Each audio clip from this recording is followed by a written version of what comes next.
back to return. And game 2, Bucs and Saints for 2015 is happening in New Orleans.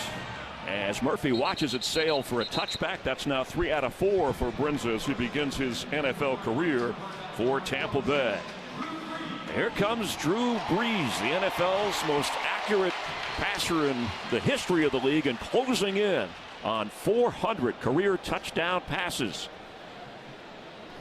At age 36, a different type of offense to open the season on the road at Arizona, a bit less aggressive than what we're used to from a Sean Payton, Drew Brees offense. But home here against the division rival, and a quick pass to start things and complete up to the 27 is Brandon Cooks.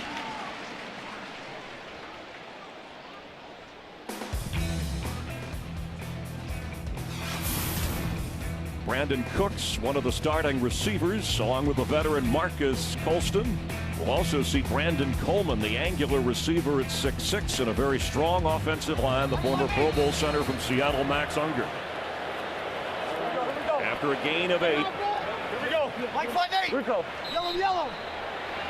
Yellow 80, yellow 80. Oh. 80%. It's Cooks. And the Buccaneers were ready.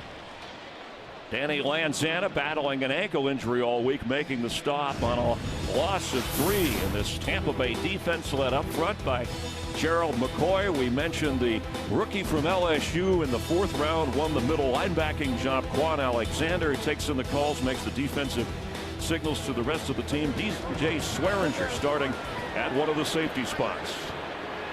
An early 3rd and 6 here to start things. Kyrie Robinson in the back, who splits out now as a receiver. Hey, like 5-8. Ready, 80%. Here comes a whistle and a flag. False start, number 29 offense. Correction offense, 5-yard penalty, 3rd down. Chris, a big early 3rd down here for the Buccaneers. Last week, they were pathetic on 3rd downs, and Marcus Mariota and that Tennessee offense went right through them no matter what the play or the down and distance was. So got a 3rd and long situation here. Let's see what Lovie Smith decides to dial up and get after Drew Brees today. After the penalty, they have to get to the 30 for a 1st down. Brees open. Brandon Coleman with a 1st down catch. Well, there's a general lack of pressure right there on Drew Brees. Knew that they were playing zone coverage. He just finds a hole in that defense like Drew Brees always does. When you have that much time to find this guy, this receiver, Brandon Coleman, 6'6", 225. He's going to be a problem all day for this defense. Check. Like 5-8. Ready, my son. After a gain of 22, Mark Ingram on 1st down may lose a half a yard. The Saints did not run the ball well up in Arizona. Bucs acting as if they came out of there with a football. The whistle had blown.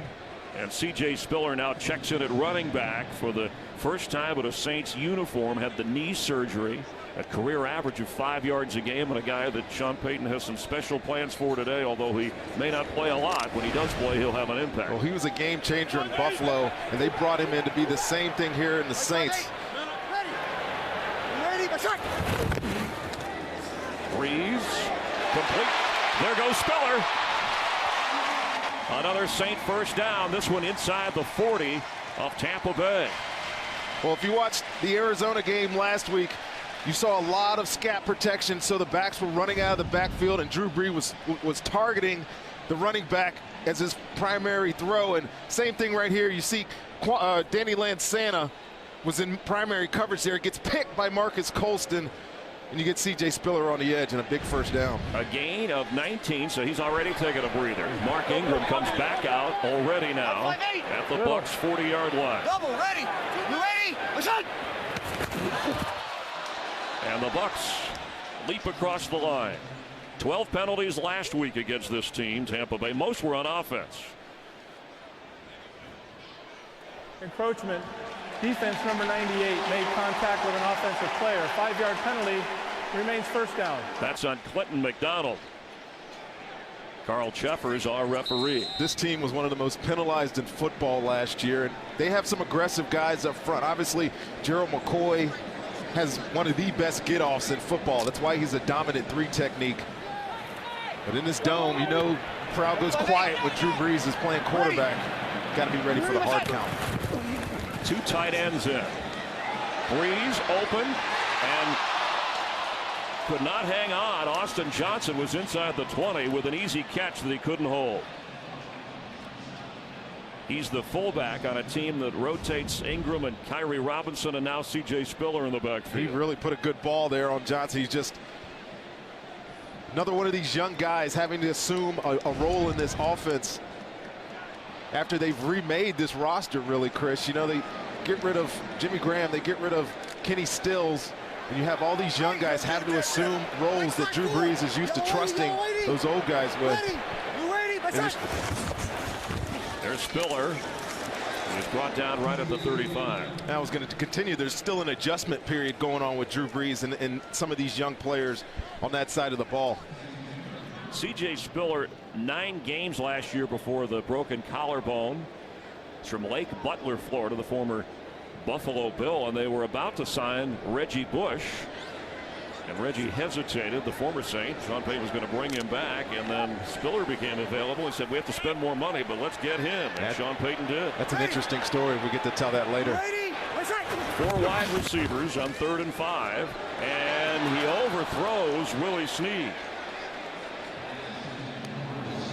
Drive stalls. They overcame an early 3rd and long to advance the drive, but now in that territory where Morstead will have to punt the ball if they're going to play the field position game.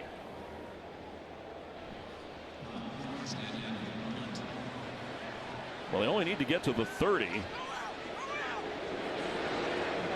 Morstead standing inside the 50. Bobby Rainey is back there and lets it go, and Morgan on top of it to down it inside the 5. Caught it on the fly. Jameis Winston on the road, his 2nd NFL game, scoreless.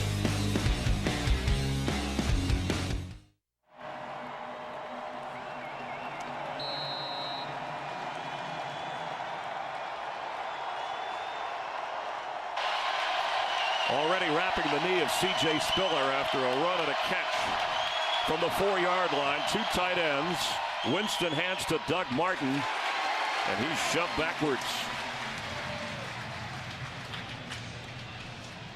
Jameis Winston in his 2nd NFL game. In fact, since he started college run and played in the NFL, he's only lost 2 games, and both have been to Marcus Mariota. How about that? You know, the kid's got some resiliency about him. We saw it last week in that game. They were down big, and he was alive and fiery on the sideline. He thought they had a chance to come back, but obviously it was just too much of a deficit.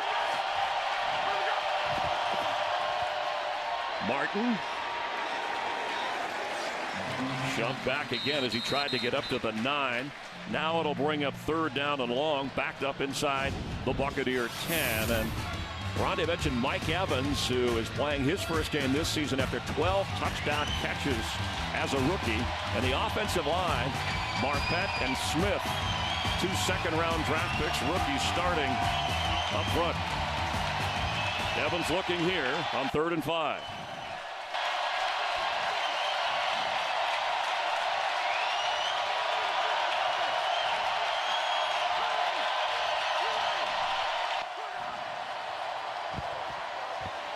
Winston with time, flags fly, and the catch made. Austin Seferian-Jenkins landed at the 30 and got up and ran.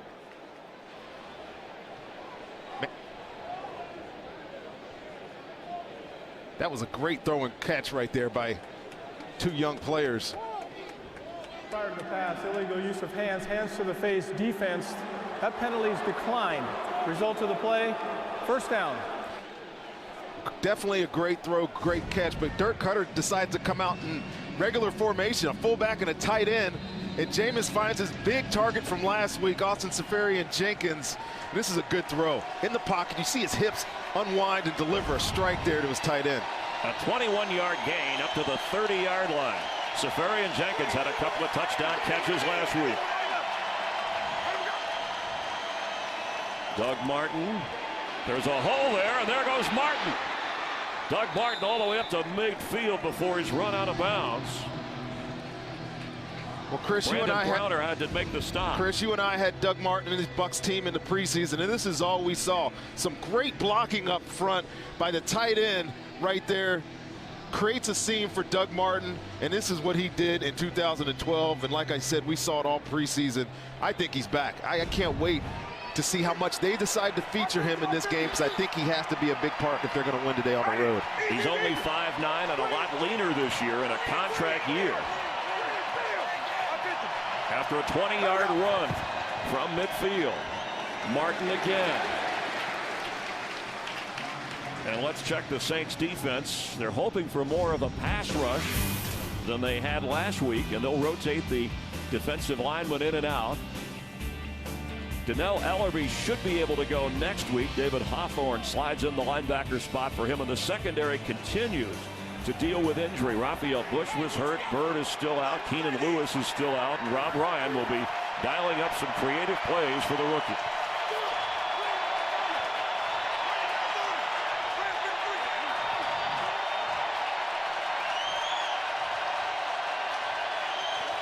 On 2nd and 9, Winston has room to run. And he will slip out of bounds around the 46-yard line of New Orleans. Good decision there by Jameis. You know, not every throw is created equal, right? Sometimes it's not there, and the Saints actually did a great job covering up on the back in there. Seen at times, Jameis has a tendency to want to force balls into tight windows. I think he did a great job there. Deciding, hold it, take a run, and get positive yards. Set up a manageable 3rd down here. 3rd down and 7. 6 defensive backs for New Orleans.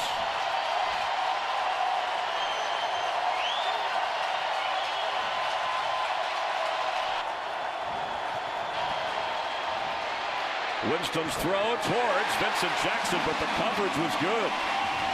Again, it's Brandon Browner.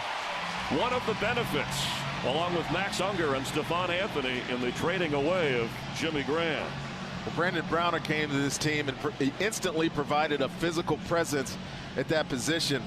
I mean, you stand next to him. I can't believe he played the same position that I play in the NFL. But he'll be matched up against either Vincent Jackson or Mike Evans all day long in these 3rd down situations, and he got the better of him on that play. Jacob Shum standing inside the 39 of Tampa Bay. A high kick. Murphy waving for the fair catch and fumbles it, but gets back to the football. Or it would have been costly for the Saints around the 6-yard line. Another drive stalls. Each offense has moved the football, but still scoreless. Saints and Bucs in New Orleans.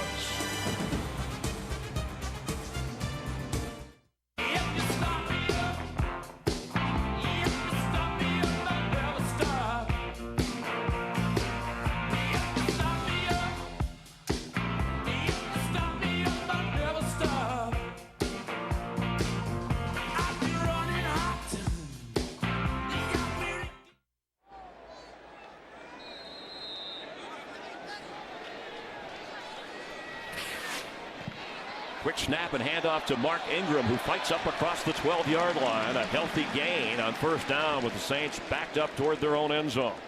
2nd possession for New Orleans. You know, you talked about C.J. Spiller, and we saw his contributions early in this game.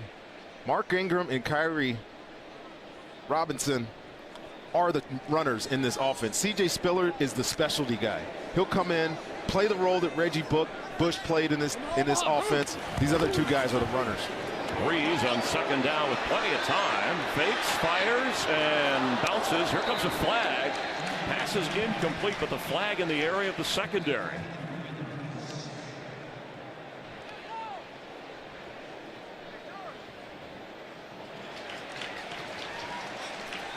Prior to the pass, holding, number 28 defense.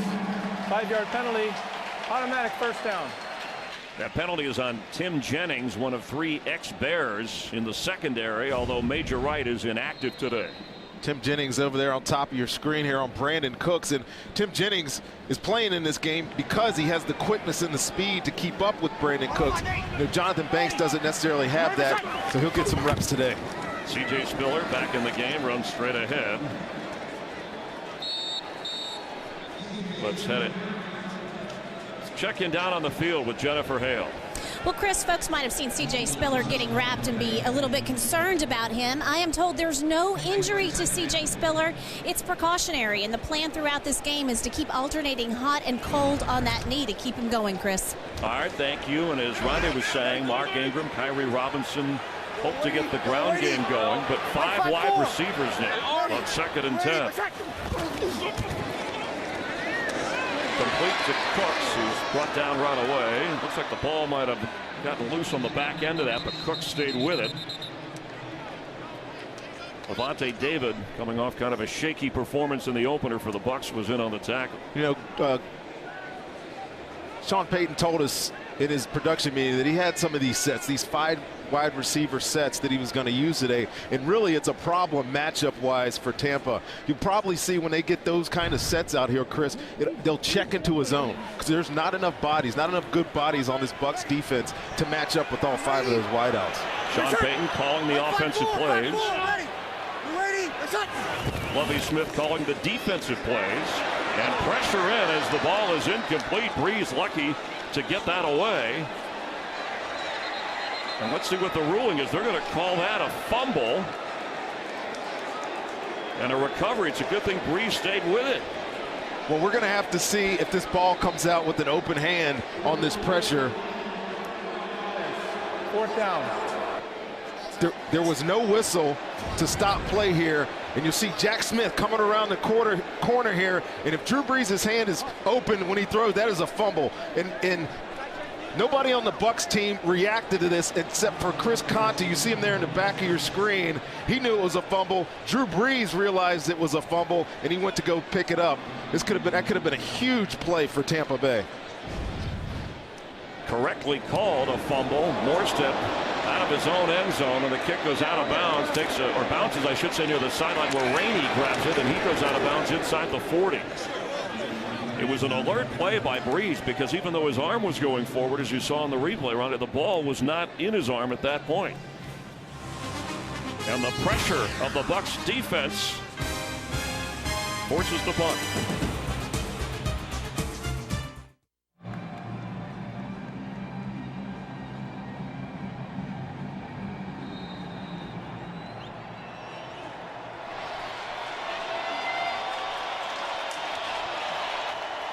Buccaneers with great field position take over after the fumble that Breeze was on the poor punt.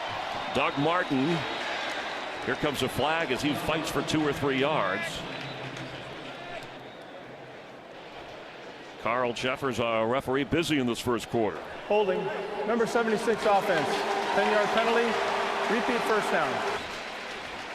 Another offensive penalty. There were 10 last week on the Bucs. This one pushing them back. Go back to this fumble again, and you see Jack Smith on this edge. Now, the important thing to note is that Drew Brees, when his hand comes forward, I think everybody on the field, except for Drew Brees and Chris Conte, thought that was an incomplete pass. But they both reacted, and it wasn't a turnover by Tampa, but it was a big play by this defense, exactly what they needed early in this game. And this Bucs offense already 3 penalties. On 1st down, Doug Martin getting the workout and fighting hard. Gets it back all the way to the 40-yard line. Last week he had 52 yards on 11 carries. One of the few bright spots for this team in that blowout loss to Tennessee. Well, it's been well documented how much Doug Martin has changed his body and rededicated himself to this football team when he did pick up his option in the offseason. But how about that effort by Doug Martin? You said it early in the game. He's not a big guy, but the way he's been running early in this football season, you have to be encouraged if you're a Buccaneer fan. He gained 10. Charles Sims, 2nd-year running back. Checks in the backfield, splits as a receiver. Ball is tipped in the air, but caught by Sims, who stayed with it. It'll be a modest gain and bring up a 3rd down. They need to get down to the 30. Well, Jameis Winston threw an interception just like this last week against Tennessee. These little screens, it's somewhat of a casual delivery. But good job by Bali there, jumping up and tipping that football, and really a heads-up play by Charles Sims to come back and catch this thing before any Saints defender had a chance to make a play on the ball.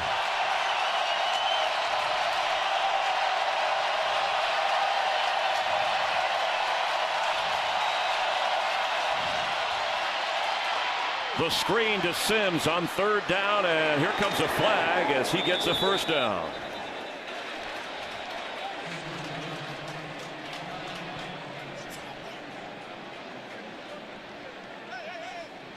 Excellent play call. Well, he took a play out of Sean Payton's playbook last week. Arizona, who likes to pressure a lot, just let the blitz go by. You're running a screen behind it. You dump it over their head, and you're able to pick up a first down. There was 13 completions by backs last week by the Saints, and it's exactly what the Bucs were trying to do there. After the catch, holding, number 87 offense, 10-yard penalty, repeat 3rd down. The call on Austin Seferian-Jenkins, the tight end. Playing man-to-man coverage here, and it's really, this thing could have gone both ways.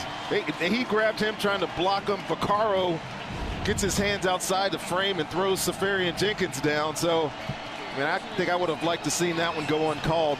But as it stands, it's 3rd and 6 again for the Buccaneers. They enforce from the spot of the foul.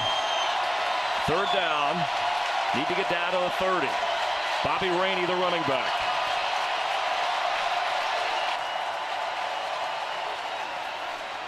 Winston gets away, runs into another Saint, and eventually goes down.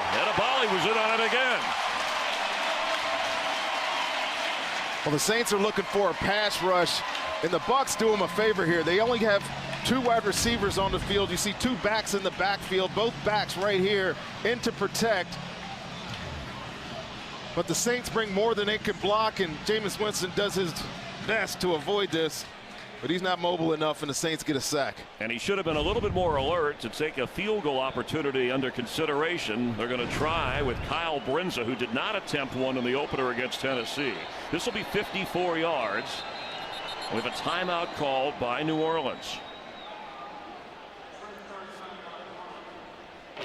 The drive stalls, but the Bucs have a chance to get on the board first if their kicker can deliver.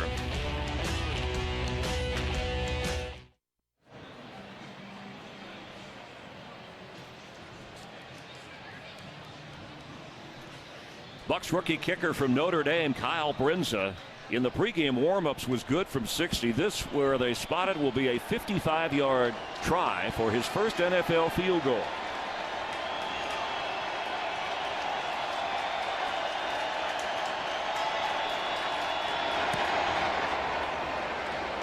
It has the distance, and it's through. Kyle Brinza, picked up late in the preseason from the Lions, comes through to give Winston and the Bucs the lead. Saints fans are hopeful, optimistic, whatever it takes to get a home win. 5 straight losses in this dome through last year. Shocking. Meanwhile, Lovie Smith's team went toe-to-toe with them last year, but the Saints have won 7 straight against Tampa Bay in the series, but they lead here on the leg of Kyle Brinza. 3 out of 4 touchbacks so far at his first field goal in the NFL. Murphy back in the end zone if he has a chance, and he won't. That one carried through the back of the end zone. Saints will take over on the 20-yard line. Colin Cowherd now on FS1. The Herd, weekdays, noon Eastern on FS1.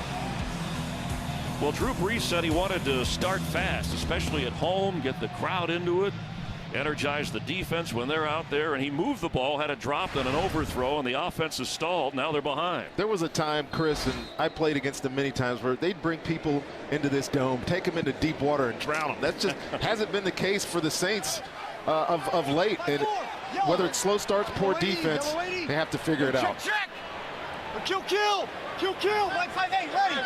You ready, my son? Mark Ingram goes nowhere. Let's get a game break. Check in with Mike Hill. Mike.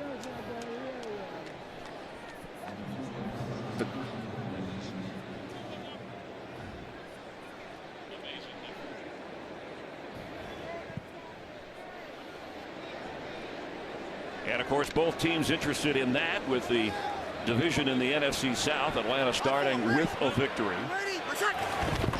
Breeze for Ingram. Runs into traffic, and it'll bring up third down. Levante David on the stop. That'll bring an end to the opening quarter. The Saints with a 3-0 lead over the Bucs with a 3-0 lead over the hometown Saints. All new バンテリン。肩に、腰になかなか取れない肩や腰の痛みに赤のバンテリン。筋肉に、関節に、スポーツなどによる急な痛みに青のバンテリン。バンテリン EX。バンテリン巻いてます。支えられてる感じ。巻いてると全然違うね。メディカル発想のテーピング理論で腰をしっかりとサポート。今日は腰が楽でした。バンテリンサポーター。次はあなたの腰でお試しください。Along with Rondé Barber, Chris Myers and crew, glad you're watching from New Orleans, where the Buccaneers stunning the home team here. And facing a 3rd down and 4. Tyree Robinson splits out as a receiver.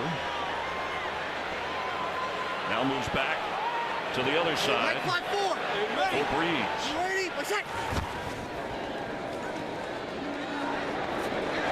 That's a first down catch. Spinning is Willie Snead, who expected to see the football a little more today. One of those free agent receivers off the practice squad, like Brandon Coleman. The first quarter numbers, the Buccaneers good against the run, a little bit different than the opener. Absolutely it is. And they've been stout up front in the middle.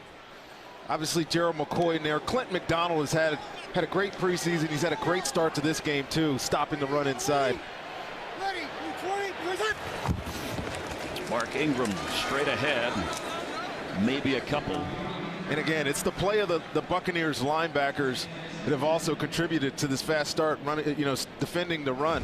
Last week, Levante David, who I think is one of the great young linebackers in football, had probably the worst game that I've ever seen. You see him getting eaten up there by Zach Strief again, but Quan Alexander was a rookie, had his rookie mistakes. Danny Lansana didn't affect the game like he has in years past, but today they seem a lot more sound. Comes a flag. False start. Number 35 offense. 5-yard penalty. 2nd down. Austin Johnson, who had a drop earlier, called for the penalty. It'll back up the Saints.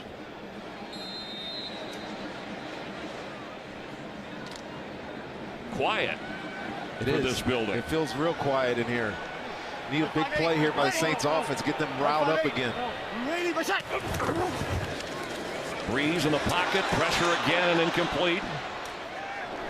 This one looked like it was going forward. Let's see how they rule it. Austin Johnson got to it. Is that a fumble or not? It is a fumble recovered by the offense. 3rd down. Well, there's questions about the Bucs' ability to get pressure, similar to the Saints' ability. But you see Gerald McCoy, I mean, get him in one-on-one matchups. He beats people. But Jack Smith, again, off the edge around Zach Strief, affects the pass here by Drew Brees, and it's his 2nd sack fumble of the day. Again, hand was open. There was no ball in his hand when his continuation of his throwing motion, so that is a fumble. So Breeze is 6 out of 8, has 2 fumbles. The Saints have recovered both because of the pressure on 3rd down. And here comes another flag. They're just out of sorts, Chris. I know there's a lot going on with change on this offense with some of the receivers. They had a slow start last week in Arizona, and it's another slow start for this Saints offense. Delay of game. Offense. 5-yard penalty. 3rd down. And that's a penalty you would never expect from a Drew Brees-led offense. I mean, he runs it. We were at practice watching him the other day. He runs into the huddle. Guys are sitting at the ready, on edge to get to the line of scrimmage, led by Max Unger, the new center. To get a delay of game, again, just uncharacteristic of these New Orleans teams. Need to go all the way to the 44 for a 1st down. Breeze gets away, throws underneath low, and it bounces incomplete. George Johnson putting the pressure on. Well, Drew Brees is getting beat up here today so far. George Johnson, the free agent, or actually they ended up trading for him. He wasn't a free agent. They ended up trading for him in the offseason from Detroit. Brings the pressure there. But we've seen Jack Smith get there. We've seen the Russian side hit Drew Brees. And his offense really is going nowhere right now, Chris. It's uncharacteristic again. Sean Payton's on the sideline probably shaking his head wondering what's going on here with his quarterback in this offense. Morstead drives Bobby Rainey back inside the 20. And Rainey with a return up across the 35. Jameis Winston of the Bucs will take over, leading 3-0 after the Tampa Bay defense has frustrated Drew Brees.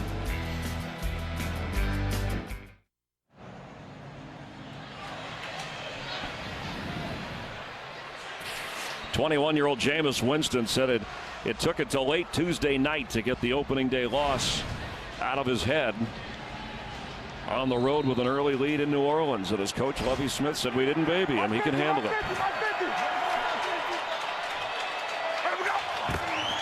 From the 35, Doug Martin, he's been the workhorse and gets up near the 40.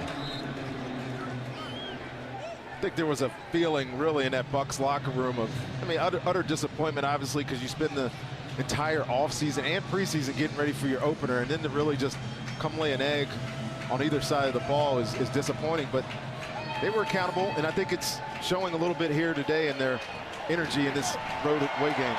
They've quieted the crowd so they can go without a huddle here as Martin is dancing around. It'll bring up third down. Yeah, they used words like not only disappointed, embarrassed. That's the Buccaneers talking after the 42-14 loss to Tennessee at home. And here they go again without the huddle on a 3rd and 3.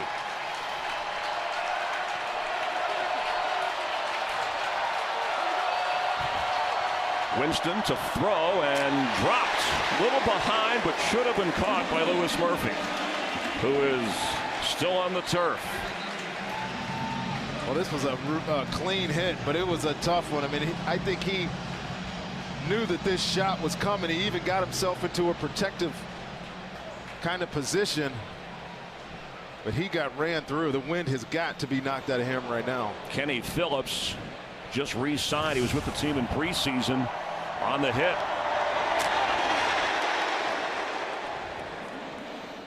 We will check on the status of Louis Murphy.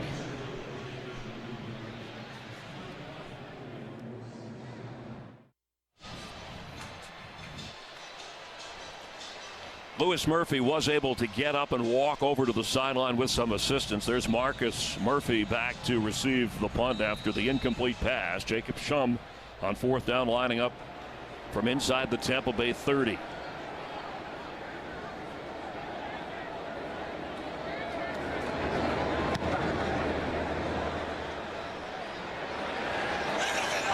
Kick that bounces. Here comes a flag in the middle as the Bucs are quick to down it inside the 20. 4 penalties accepted on Tampa Bay today already. 3 on the Saints. During the kick, holding, receiving team number 30, 10-yard penalty, half the distance to the goal, 1st down. That call on Don Jones of the Saints will back them up, but let's check the hit that Phillips put on Louis Murphy. Yeah, this is a clean hit, but I want you to watch Louis Murphy and the intimidation factor in football. Watch him clap his hands here. He knew he's beating Brandon Browner, but he feels Kenny Phillips coming into the screen there and knows he's going to get drilled, and he doesn't make that catch. Good clean hit by Kenny Phillips, and good thing that Louis Murphy is all right. I tell you, Chris, when you get that sternum area right above your stomach, when you get shots there, it feels like the end of the world. And obviously he's okay now. He's on the sideline. He'll be back in this game when they get back on offense. And the Saints are wondering if this is the same Buccaneer team they watched last week against Tennessee. Brees on 1st down, comes out firing and completes short of the 1st down. Brandon Cooks on the receiving end. Well, it looks like the matchup today for the Buccaneers is going to be Tim Jennings on Brandon Cooks. The 3rd time we've seen them in primarily man coverage on them, and that's really uncharacteristics of the Bucs. We know they play a lot of cover 2. There's some familiarity with this offense and this defense. But Lovie Smith changing it up a little bit, playing some more single high safety defense. Mark Ingram in as Cooks picks up 9. Ingram Ingram the carry and gets the first down up near the 25-yard line.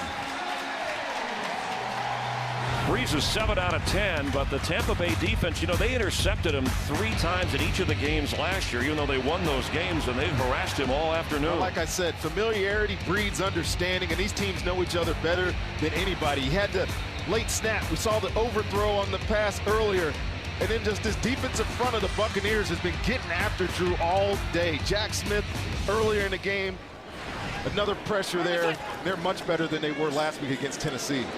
Throws to Josh Hill as tight end. The Bucs are right there for a minimal gain. Tim Jennings on the tackle. The genius of Lovie Smith's defense, and I'm biased towards it because I played in it. I understand how this defense works. It's simple. You get guys in position, and when they know what to do, you just go play fast and you hit people. And we're seeing a much better version of that today than everybody saw last week against Tennessee. His second year as head coach, but calling the defensive signals this year as Ingram gets up near the 30 and is brought down by Quan Alexander from LSU, drafted in the 4th round. You just head up the I-10, you go west, and his college in Baton Rouge, and he takes in the defensive signals, called the signals, beat out Bruce Carter in training camp to be the starter. And he's a dynamic player. His preseason tape was phenomenal. His practice tape in preseason was phenomenal. He deserved to be starting in the middle. He's going to be a good player on this defense. Saints faced with a 3rd down and 4. Kyrie Robinson is in at running back. Breeze under pressure again. It goes down. The Bucs with the sack at the 19. Gerald McCoy and Henry Melton teaming up to punish Breeze. Well, the guy on this defense who you expect to dominate up front is this guy right here, Gerald McCoy, the 3-time Pro Bowler, and Tim Lelito is a new starter in there on that defensive front. He has absolutely no answer for that speed and power of Gerald McCoy, and he gets his 2nd sack of the year with an assist from Henry Melton. Morstead, Bobby Rainey has it. Moves up across the 45 and shoved back at the 47-yard line. The Bucs winning on the scoreboard, and in the field position game, they lead 3-0 and take over on offense.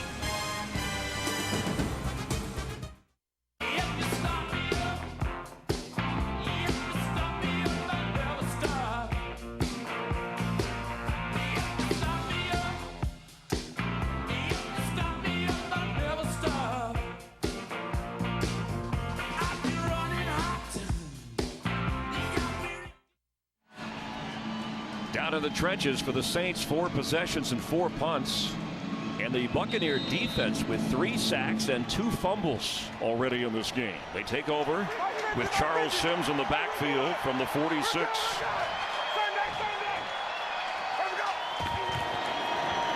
Sims gets into New Orleans Saints territory. Ends up getting a lot out of that, all the way to the 46 of the Saints. Watch Austin Seferian-Jenkins. He's right here on the line of scrimmage, and Charles Sims gets this football, but watch him block Hal Kakaha through this play, who's making this tackle, and just throws him around and allows 4 or 5 more yards on that run. A gain of 7. Sims again. Cut down right away by Cameron Jordan. It'll be 3rd down. So far in this game, Chris, we've seen a lot of 2 tight end sets, a lot of 1 tight end, 2 running back sets. Even on 3rd down, I think Dirk Cutter is reluctant to get into 3 wide receiver sets because you got a rookie quarterback. Rob Ryan's on the other sideline. He's staring at this guy saying, if we can fluster him, get pressure in his face, we can affect him. I think it's a really smart job by this Bucs offensive coordinator to keep it simple for him.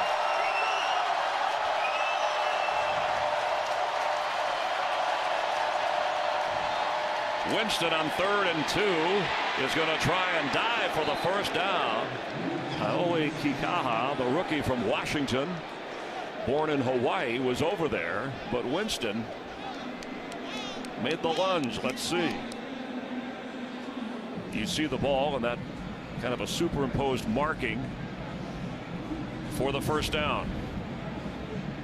making a little hold out there on the end. But yeah, Jameis, you know, he has some disregard for his body. We've seen that with him already early in his career, and I think he got enough for this first down. I was getting ready to make a point, Chris. 2 plays or 3 plays in a row, that sequence, and we both nailed Kakao Ha's name. That is one of the more difficult ones. And he wanted to nail Winston before he got to the first down marker. Jameis, who doesn't like to run a lot, kind of gave me a look in our meeting when I asked him about that. Looks like Sean Payton has the red challenge flag out because he thinks Winston may have gone out of bounds. He's waiting for his communication upstairs, and if they snap this, it'll be history. And it is. On first down, Winston wide open. Catch made down at the 10-yard line by Safarian Jenkins, and there's a flag down. Did he hold on? He dropped the ball. He didn't hold on to the ball.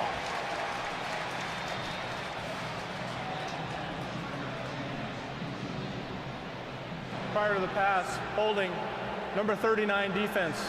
5-yard penalty, automatic. First down. Bucks get a break on the Brandon Browner penalty. Well, this is a great play design. You know, Brandon Browner gets the hold. He really could have got hands to the face there. But you kind of saw Austin Safarian Jenkins sneaking through the back of that play. And when you're on the road, it's nice. You see him again. He's right here, sneaking down the line of scrimmage and just fall out the back end. And this was a great play, but wasn't able to connect. You should have caught that ball, though. Yeah, and an underthrown ball a bit by Winston. But it works out for Tampa Bay. Handoff Martin. And cut down. Here comes a flag. He is knocked back by Stephon Anthony, the rookie middle linebacker. I like Stephon Anthony. He is a great guy to be around, and he hits like a Mack truck. Number 87 offense. 10-yard penalty. Repeat first down. That holding penalty on Safarian Jenkins. Yeah, I mean, he's got a great look on it. Ball's floating to him. Yeah, you see it pop out there at the bottom of the plate. You know, the new rules. He was so wide open, though. You know, the new rules. I mean, that looks like a catch, just like some of the other controversial ones through the years. But if you don't control that ball through the completion of the catch, it's going to be incomplete. And they made the right call there. After all that, the penalty backs him up. Winston to throw if he can, and he does. To Bobby Rainey, slips a tackle. And Browner tries to corral him. He's still fighting around the 41-yard line. Kenny Phillips in on the tackle. And when you talk about what's a catch and what's not a catch, a lot at stake in this playoff game with Des Bryant, the Cowboys in Green Bay. That looked like a catch and a touchdown. It was ruled and backed up by the league as a no catch. Well, they clarified it to show that they're wrong again, I think. That is a catch in every sense of the word. This one is not. This one is not, especially by the new definition, the new emphasis of the rule. You have to possess it all the way through the ground, through the completion. Second down 12. Charles Sims working his way in the middle.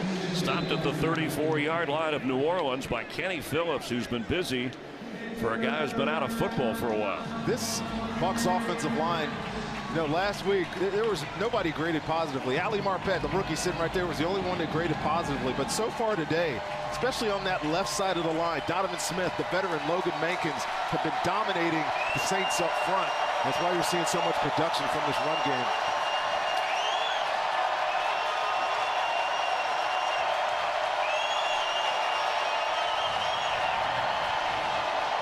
Pressure on Winston. He gets rid of it in the middle of the field.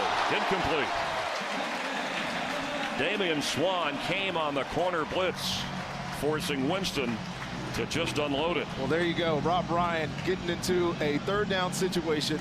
It's the first time, maybe the second time this game where we've seen them have 3 wide receivers on the field, and it just gives them a chance to dial up a blitz and get after the rookie quarterback and force him into a bad throw. So Kyle Brinza, who we said played at Notre Dame, he was born with a club foot, had to endure multiple surgeries in elementary school, became a star for the Fighting Irish, and kicks this one with plenty of distance but off the mark. He had made from 55 earlier, missed from 52. Rob Ryan's defense keeps it a 3-0 game.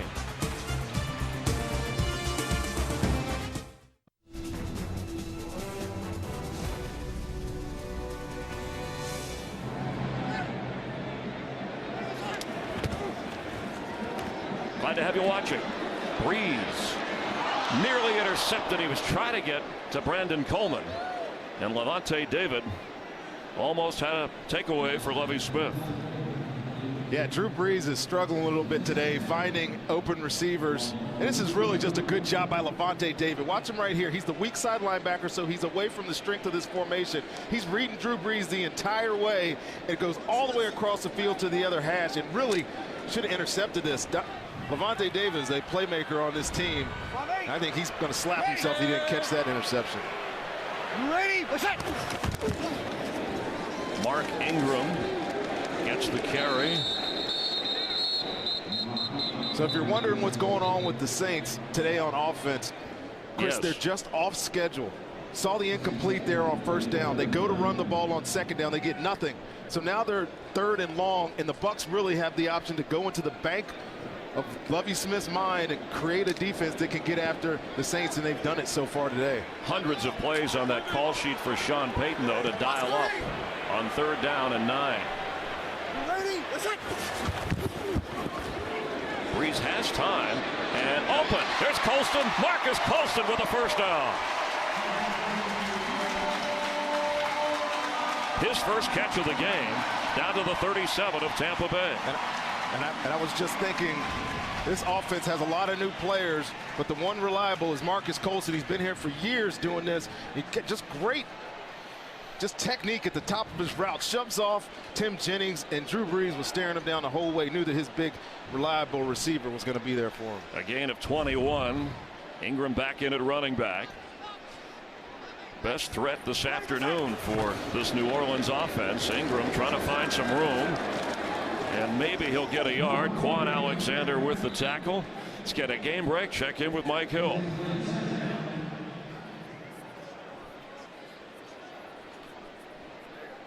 No.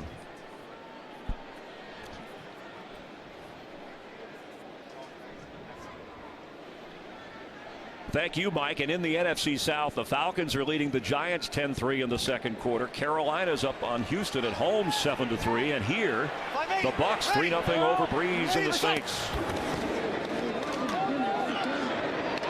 Colston again. Marcus Colston down to the 10.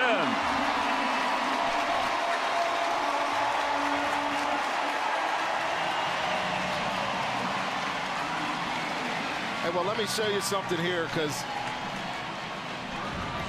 Marcus Colston is open here in this route, but watch the underneath defense. You can't see it here, but the underneath defense was so locked in on Brandon Cooks that Marcus Colston was wide open, and they got another big gainer. A gain of 24. Saints with a couple of timeouts. At the 2-minute warning, they trail the Bucs, but they are threatening. 参ったな、こんなところで。誰か。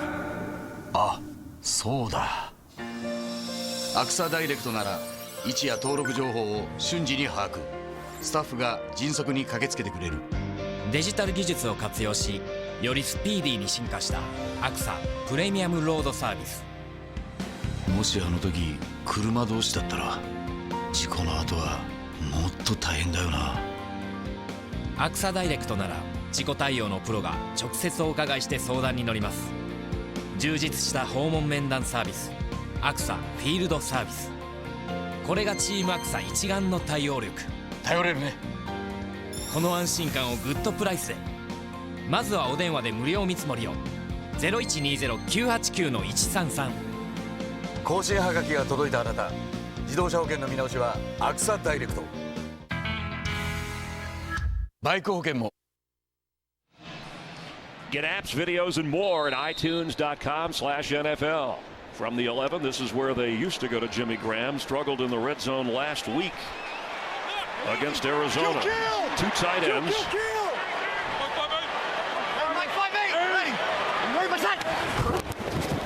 Mark Ingram the carry and goes nowhere. Well, they're trying to run the ball against this Bucs defense today, and they are been misguided by that film last week. This Bucs defense, especially up front, is just dominating this Saints offensive line.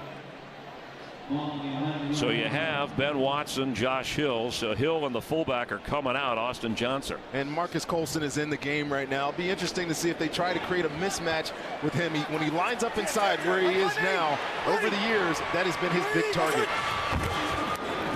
Ingram carries, and Mark Ingram, touchdown, Saints!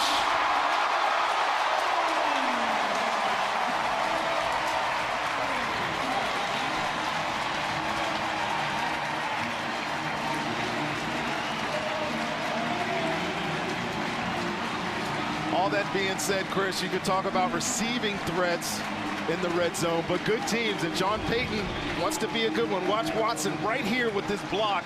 Good teams run the ball in the red zone. They get a good block on the end on Jack Smith, and DJ Swearinger has nothing for Mark Ingram there as he scoots past him for the touchdown. Mark Ingram, who was a receiver last week against Arizona, 9 touchdowns last year, rushes this one in to give the Saints the lead. And the 30 out in front, 7-3 as we near the half. Tense moments for Saints fans until they reach the end zone. Now they look good. It's 7-3. Mark Ingram with a touchdown run. You know what, Chris, this Saints offense, when Jimmy Graham was here, you mentioned him, 40 of his 57 touchdowns were red zone touchdowns. So you trade away Jimmy Graham, you obviously have to change the makeup of your offense, especially in the red zone. So I think you're going to see a different Saints team this year. There won't be those jump balls and whatnot down here. They'll find more creative ways to use all of the talent on this roster. Bobby Rainey from a yard deep on the return for the Bucs. Rainey still chugging along, brought down at the 36-37 yard line. So the Bucs defense was stopping the run, and all of a sudden in the red zone the Saints were able to punch it in. Well, you see DJ Swearinger come down in the box here, so they're in single high, but they're in man-to-man. Look at that matchup right now. He probably had a run pass check. He checked it to the run, and with the great block up front, they know they have a hat on a hat, and they are able to sneak into the end zone for a touchdown. The Bucs defense was playing so well against the run, but when you spread them out, you give guys an opportunity, create running lanes, and the Saints did that and got a touchdown. And that's Ori Lemon on special teams being helped up off the field. Let's see also, remember Louis Murphy left earlier injured. We'll see if he's able to come back for Tampa Bay. The Bucs have all 3 of their timeouts from their own 37-yard line.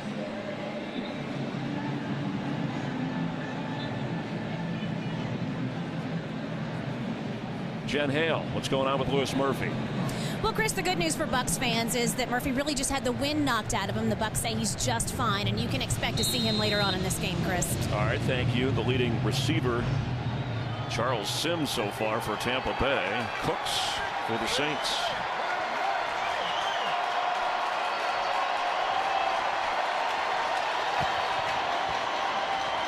Winston floats one. Evans. He was out of bounds. Mike Evans' first game after battling a hamstring for the last month. But an outstanding rookie season, and with his 6'5" frame and Safarian Jenkins, you can see how close this is. Well, he was by Delvin Breaux by a long ways, and he just, look at that, just a little nonchalant about that left foot trying to get it in bounds. Well, they might want to take a closer look at that. If his left foot was on the ground when he caught that, it'd be a booth review if they wanted to take a closer look. No red challenge flag. Saints drop off in the coverage here, and here comes a flag. Looked like the Bucs. False start, number 75 offense. 5-yard penalty, second down. Donovan Smith called again. That's now 6 penalties.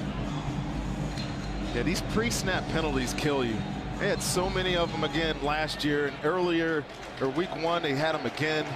Just get yourself so far off schedule. It's tough. It's difficult. Winston 4 out of 8 through the air. He's run a couple of times for a first down. The screen is set up. And Charles Sims, what a tackle by Stephon Anthony. Quick timeout by the Saints. They'll have one remaining in the half. And this kid is a special player now.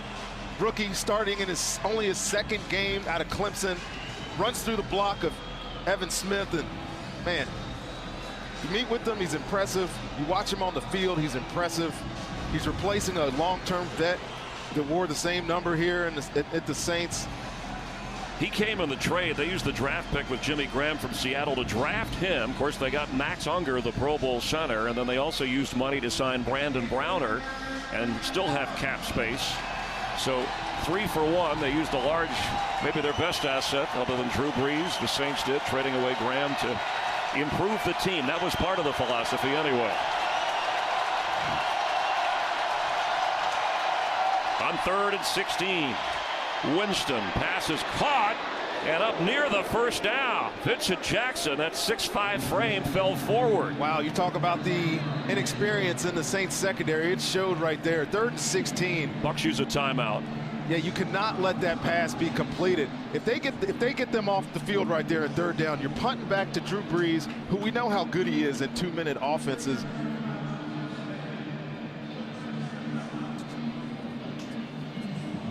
Ronnie will come back to that thought. Check in with Kurt Menefee. I'm Kurt Menefee here on the red carpet, where we're getting ready for the 67th Primetime Emmys later on tonight on Fox. All the stars will be out here in just a bit, including our guys, Terry, Howie, Michael, and Jimmy. We will get you all caught up on all 10 games going on in the early window here in the NFL. That's on the Visa halftime. Checking you out from the Microsoft Theater there in Southern California. Jameis Winston with a big throw against Rob Ryan's secondary, as Ronnie was talking about. I think if you're the Saints, you would have loved to have the football back there with Drew Brees and a chance to move your team down the field and get some more points before the half.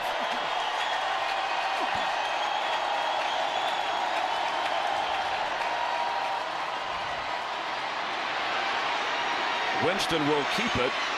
Now the Bucs still have 2 timeouts, but the clock's running here. He missed an opportunity to hit Mike Evans on the sideline here. You know, Jameis has a tendency to want to throw some tough completions, I should say, but look at this. He's sitting wide open on the sideline. He just couldn't find him. Quick pass, and he had to get rid of it. There's a flag down in the backfield where Winston went down.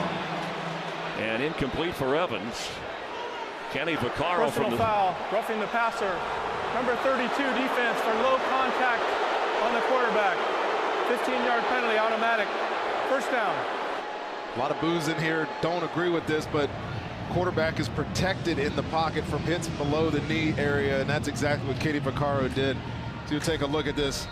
Pressure was good. He forced Winston to throw a bad pass here, but cannot hit a quarterback down there any longer. It looked like he wrapped him up. I don't think he was going for his knees, even accidentally. Anyway, the penalty sets up the Bucs. They're already in field goal range from the 37 of New Orleans. False start. Number 70 offense. 5-yard penalty. First down. That's on the veteran Logan Mankins, the former Patriot and Pro Bowler. Now 7 Buccaneer penalties. Yeah, again, this is it's unacceptable. I know it's loud in here. This dome is very difficult to play in for offenses, but you've been working on this hard count, snap stuff, silent count all off season. It's just inexcusable.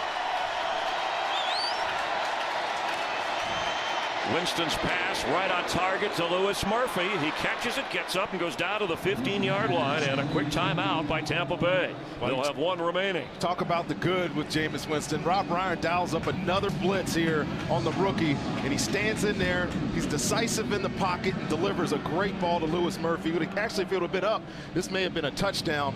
But again, under pressure, Jameis has looked good today so far, Chris. He has 7 of 11 so far, has not turned the ball over. Well, you could just gradually see him getting more comfortable. I mean, his teammates laud him about how resilient he is, and coaches talk about that's one of his biggest assets. And we're seeing it a little bit here, especially on this last drive. After a gain of 23 on that completion, 1 timeout, 16 seconds.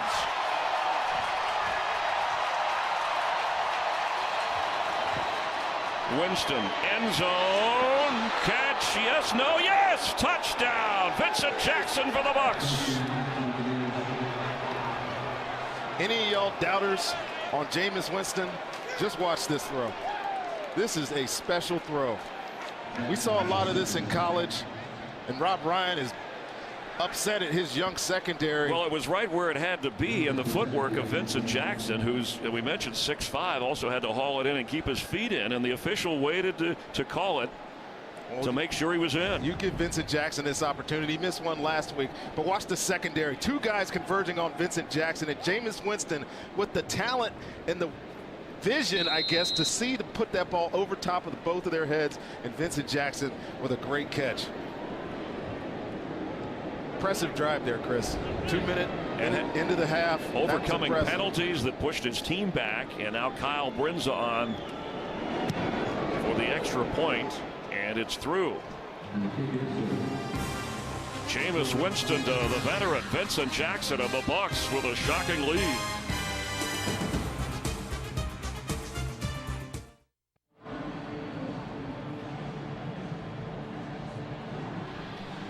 '55th career touchdown catch for Vincent Jackson, and the Bucs will get the ball to start the second half. But that penalty, not to take anything away, but Sean Payton has to be wondering, that penalty on the call when Vaccaro went low, I mean, he wrapped him up. This just does not look like it. Rhonda, you know, we sit with our rules analyst Mike Pereira and Dean Blandino from the league. The defender's doing everything he can. Yeah, I'm agreeing with the ref because he threw the flag, but as you look at that replay, it's hard to say that was forcible contact to the knee area. And I think they got kind of robbed there on that one.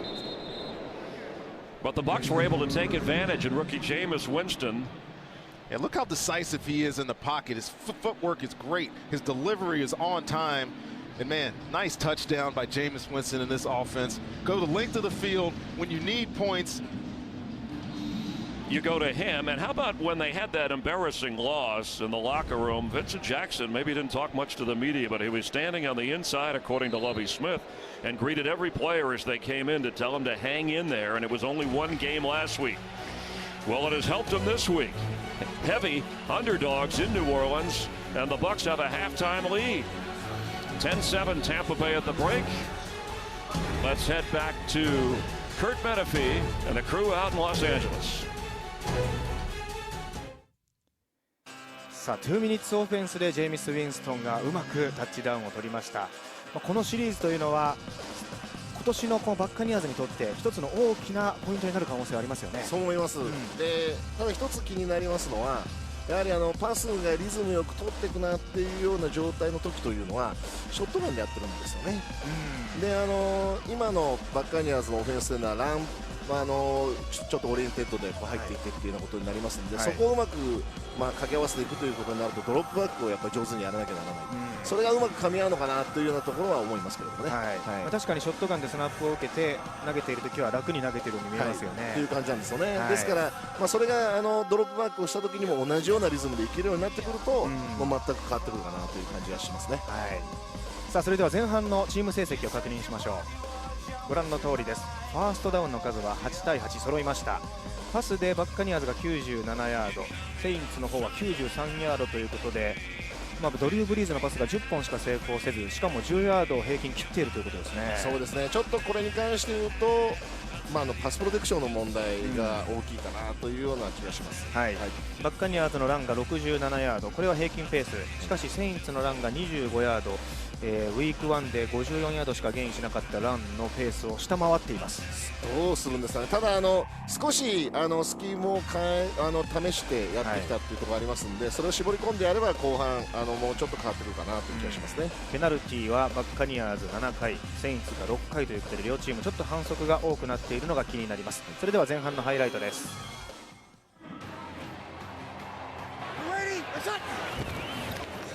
ドリュー・ブリーズがここでディフェンスラインにヒットを受けまして、パスのインコンプリートかと思ったんですが、これがファンブル扱い。なんとかブリーズが抑えますが、ゴール前自陣の1ヤード、この後パントを蹴りましたが短いパントになってしまいました。そのチャンスにブリンザ55ヤードのフィールドゴール。風のないドームとはいえ55ヤードを見事にど真ん中に決めて3対0、バッカニアーズが先制します。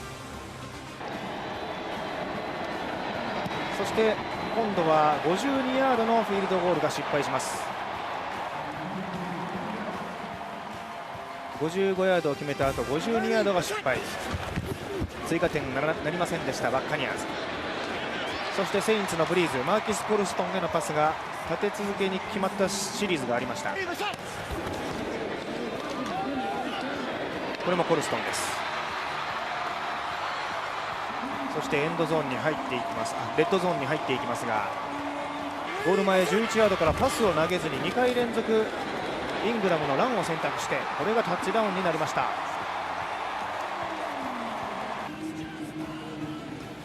タイトエンドのベンジャミン・ワトソンのブロッキングですね。そうですね、今外側にオーバーパスとしたように見えますけども、セーフティーが、あれもマンツーマンなので、ランニングプレーは目に入ってないですよね。これはよくスカウティングされていた、準備されていたプレーなんでしょう。今のプレーは大きかったですね、この2ミニッツのシリーズでいうとサードダウンはあれでしのいだのは大きかったと思いますね。サードダウン16ヤードの距離を、ヴィンセント・ジャクソンへの17ヤードのパスでファーストダウンにつなげました。投げた方も取った方も素晴らしかったプレーですね。そしてエンドゾーンまで15ヤードの距離、ヴィンセント・ジャクソンへのタッチダウンパス。むしろ今のプレーなんかブリーズがグラハムなんかに決めてたような、感じの、縦シームと言われているようなパスパターンですけどね、そこを少し高いところで合わせていくというようなことですよね。それをお株を奪うようなプレーがありましたね。逆転に成功しまして、結局は10対7で前半を終えてバッカニアーズがリードを取っています。前半の個人成績、まずはセインツの方ですが、ブリーズ成功率はまずまずなんですが距離を稼げていません。そしてブリーズのその125ヤードというのはクォーターバックで下がっている分を引きしまして、先ほどのパスの成績ということで、100ヤードを切っているということになりますね。そしてランプレー、マーク・イングラムは10キャリーで30ヤード、1回平均が 3.0 ということになりました。この数字が大橋さん伸びていかないと後半も厳しくなりますよね。そう思いますね。そうでないんであればもう思い切ってパスオリエンテッドでいくかということだと思いますよね。対するバッカニアーズです。ジェーミス・ウィンストンは12回投げて8回成功、98ヤード、タッチダウンが1本ありますのでレーティングは 119.4 ということになりました。ランプレーではダグ・マーティンが7回キャリー44ヤード、1回平均 6.3 になりましたから、マーティンは非常に効率よくランプレーを進めています。そしてパスキャッチのところではやはりヴィンセント・ジャクソン、タッチダウン1本ありましたけれども、先ほどのサードダウンロング、そしてタッチダウンということで、その2回なんですが大きなキャッチを2つしてますよね。そう思いますね。でやはり何よりもゲームの展開が、早くても取らなきゃいけない、早く追いつかなきゃいけないとかっていう状況ではないので、落ち着いてオフェンスをコントロールできている、ウィンストンに無理をさせない、オフェンスコールができているというようなこと、これが大きいと思いますね。やはりここで前節のようにターンオーバー起きていればまた全然違うゲーム展開になっているかと思います。10対7、3点差でセインツがリードしてこの後後半に向かいますが、大橋さん、後半の見どころはどういったところでしょうか。もともとお話ししていた、バッカニアーズのオフェンスが、強化を図った、セインツのディフェンスをどう撃破していくのかというようなことに関しては、どちらかというとゲーム展開の中でバッカニアーズオフェンスは我慢をするというようなことの中であまり不利な状態を作っていないというようなことだと思いますね。ですので、今度はもう全く逆の話をしますけれども、セインツのオフェンスが早くバッカニアーズにプレッシャーをかけて、で新人クォーターバックに無理をさせなきゃならない状態を作るというようなことをしていかないと点差は広がっていかないだろうなと。接戦のままいくとひょっとすると今日の感じでいけばバッカニアーズが逃げてしまうというような可能性があるなと思いますね。この流れからいくと後半はちょっとドリュー・ブリーズのパスが増えそうな予想はされますけれども、そこに対してまたバッカニアーズの守備がどう対策をしてくるかですけどもね。そう思いますね。で特にランニングマークなどを使った、スクリーンも含めてですね、そういったパスが増えてくるんじゃないかなというふうに思いますけど、レシーバーだけではなく、ランニングバックでボールを散らしてくるということですよね。10対7でバッカニアーズがリードしています。それではこの後はタンパベイバッカニアーズ対ニューオーリンズ・セインツの後半戦です。事故も起こしてないのに保険料があまり変わらなくて、通販型もいいかなって。山田様がゴールド免許でしたら人身障害と車両保険をつけてもこの価格です。車両保険なしの場合はこの価格です。いいわね。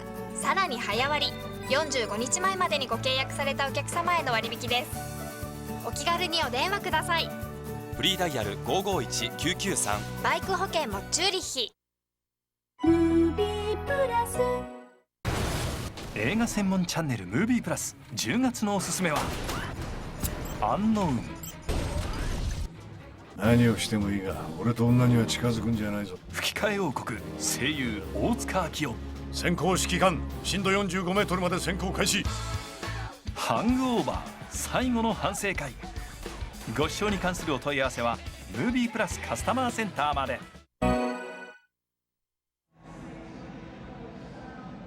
All right, let's talk about adjustments for the second half. If you're with the rookie quarterback and you have the lead, something he's not used to at the half of the game, what do you do when you come out here in the second half? Well, I think you got to continue to be patient. Continue to try to get the ball to Doug Martin. I think that this offense will be tailored around him the entire year. He's been explosive at times. He's already got 44 yards on 6.3 yards per carry. That is where this foundation will be. You're on the road. You don't want to put it all on Jameis Winston. Let the other people around him help him out. And as we look at these statistics from the first half, what does the Saints offense led by Drew Brees, who has been kept out of the end zone so far, have to do to counter? Well, again, I talked about, I said Jack Johnson. I meant Jack Smith. Right, from the Buccaneers against Zach Street. They have to be able to block that edge. You know, they like to do some varying things on the offensive side of the ball. We've seen 5 receiver sets. We've seen them try to run the football. But just like last week, they're going to have to get them involved in the passing game, I think, Chris. They had 13 catches last week. I think we'll see some more of that in the second half of this game. Meanwhile, the Saints defense has been unable really to force the rookie Jameis Winston into any mistakes. He has not turned the ball over. In fact, he's overcome 7 penalties on the Buccaneers. Not all of those on offense, but many of them. Yeah, he's been good. He's been patient. He's been calm. He's gotten rid of the ball when he needs to on time, and that's the reason they have a lead. Second half underway. Morstead driving it deep. Rainey waving everybody off. And so on the 20-yard line, here come the Buccaneers. Let's check in with Jennifer Hale. Well, Chris, Lovie Smith very pleased with the way Jameis Winston is handling this hostile environment. But he very calmly told me, hey, it's what we expected out of Jameis week 1 to week 2. Better decision-making helped with a better run game. Meanwhile, Sean Payton and the Saints run game not going so well, but coach tells me they're not going to abandon the ground game. They did, however, have a serious halftime discussion about choosing the right runs, Chris. Doug Martin, the back, from the 20-yard line. Ready! Blue ready! Blue up! He gets the carry and a big hole for Doug Martin, who's got a first down across the 33-yard line. 2 rookies in this offensive line, and they open it up for Doug Martin. Yeah, big hole here through the middle. This is their favorite play. You get in fullback in the backfield, you get him up on the linebacker, and a nice block by Logan Makins. You saw that in the hole. It allows Doug Martin to get another explosive run on this Saints defense. A gain of 14. We're good. Ready, we go. Martin again, straight ahead. Worth mentioning, Jameis Winston has the lead. His grandmother here, part of a contingent of fans that are backing the former Florida State Seminole and first overall draft pick. I had a chance to talk to his parents down on the field too, and they're excited for his opportunity here. I think that a lot of people have been too critical on Jameis, and he is a rookie. You build in mistakes for rookies. Lovie Smith told us that. He can help them by continuing to run the ball like they've started this half doing. Winston to throw. Vincent Jackson at the 40. This guy looks completely different, doesn't he, week to week? Look at the anticipation on this throw. He knows Vincent Jackson is going to be affecting this ball across the field. He takes his time, throws the ball before he comes out of his break. And a nice play, nice big gain for the Buccaneers. Vincent Jackson closing in on 500 career catches. 3 grabs today. Ready! Blue ready! What's up? Winston fakes, has plenty of time, and is going deep for Lewis Murphy. Here comes a flag. Brandon Browner was late getting there.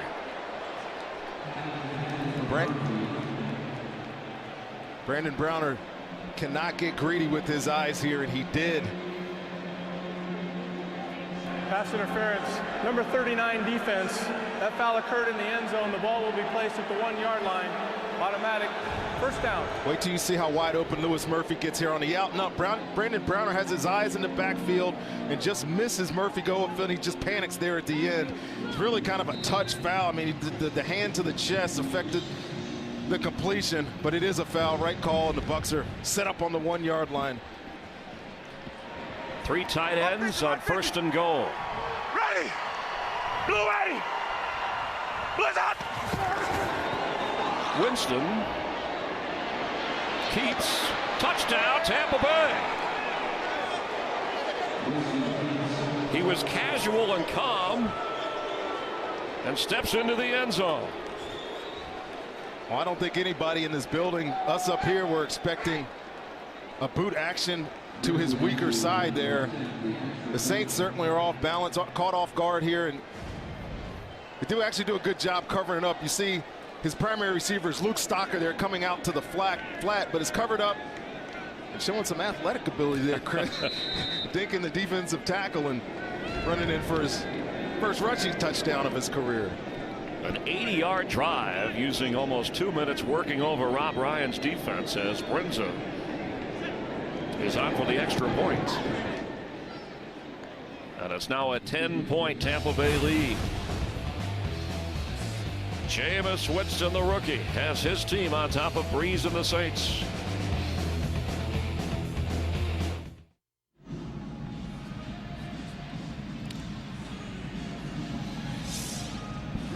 Jameis Winston now has run for a touchdown and thrown for a touchdown in this game, after throwing a couple of touchdown passes in that opening day loss at Tennessee when the Bucs were down in a hurry in that game. Here they led early and now have a 10-point advantage.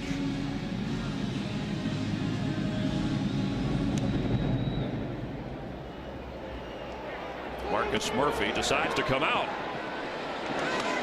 and knocked down at the 17-yard line of the Saints. Keith Tandy on the special teams play, and Winston showing a little gratitude to his teammates after running that in. Well, this is what they love about him, right? He's never really about him. It's always about his teammates.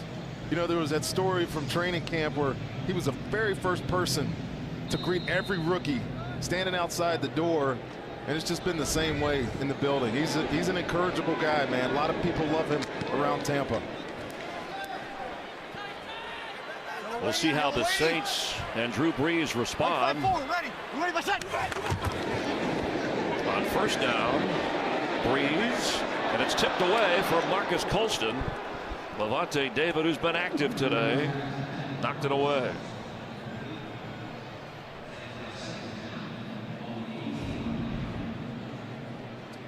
Well, Levante David again, this is playing zone defense, gets drawn up a little bit. And Drew Brees, man, I've seen this be a huge completion for them. But Levante David, again, it's the second time we've seen him spin around in his zone coverage and affect the pass by Drew Brees. Brees now 10 out of 15, 125 yards, sacked 3 times. Behind Brandon Coleman, it's going to be third down. You know, there used to be a precision to this Saints offense. I mean, it was like lasers being thrown across the field. They had so many weapons. I mean, you can go through the years of all the receiving threats that they've had, but the turnover on this offense now, I think, is affecting the timing, the trust factor on this offense, and it's just not producing results today. Well, Marcus Colston got him going right before the half through the air, and then Ingram on the ground, facing a 3rd and 10. Brees underneath and fighting Willie Snead for the first down. Well, Snead, like Brandon Coleman, a practice squad player. Joseph Morgan is back, but yes, each year we mentioned Jimmy Graham. Before that, you go back when they had Lance Moore and Devery Henderson, different style. Marcus Colston has survived all that group as Morgan checks in with Colston. And Brees and Payton have been the constant. In fact, since 2006, Brees leads all quarterbacks in touchdowns and yardage. Mark Ingram hit hard. And the running game, other than that touchdown by Ingram has been difficult for New Orleans. Non-existent, really, and really just credit the Bucs defensive front. Obviously, the linebackers are playing much better than they did last week. It's just the scheme that they saw last week from Tennessee was unfamiliar for them. It was the Oregon RPO, the read pass option stuff that burnt them. But this Saints offense, they know it well, and they're prepared for it today. Opposite. 5-8. Ready. You ready, my shot? Breeze is going deep for Cooks, underthrown and intercepted. Chris Conte has a Tampa Bay takeaway, and he hands the ball off. Alteron Werner is running with the football, and Werner gets all the way back inside the 50 on the Saints side of the field. Just talking about the precision, Chris, that this offense used to work with, and it's just not showing itself today. Drew Brees drops back, has the receiver he wants, but underthrows it, and it's an interception and a takeaway for this Bucs defense.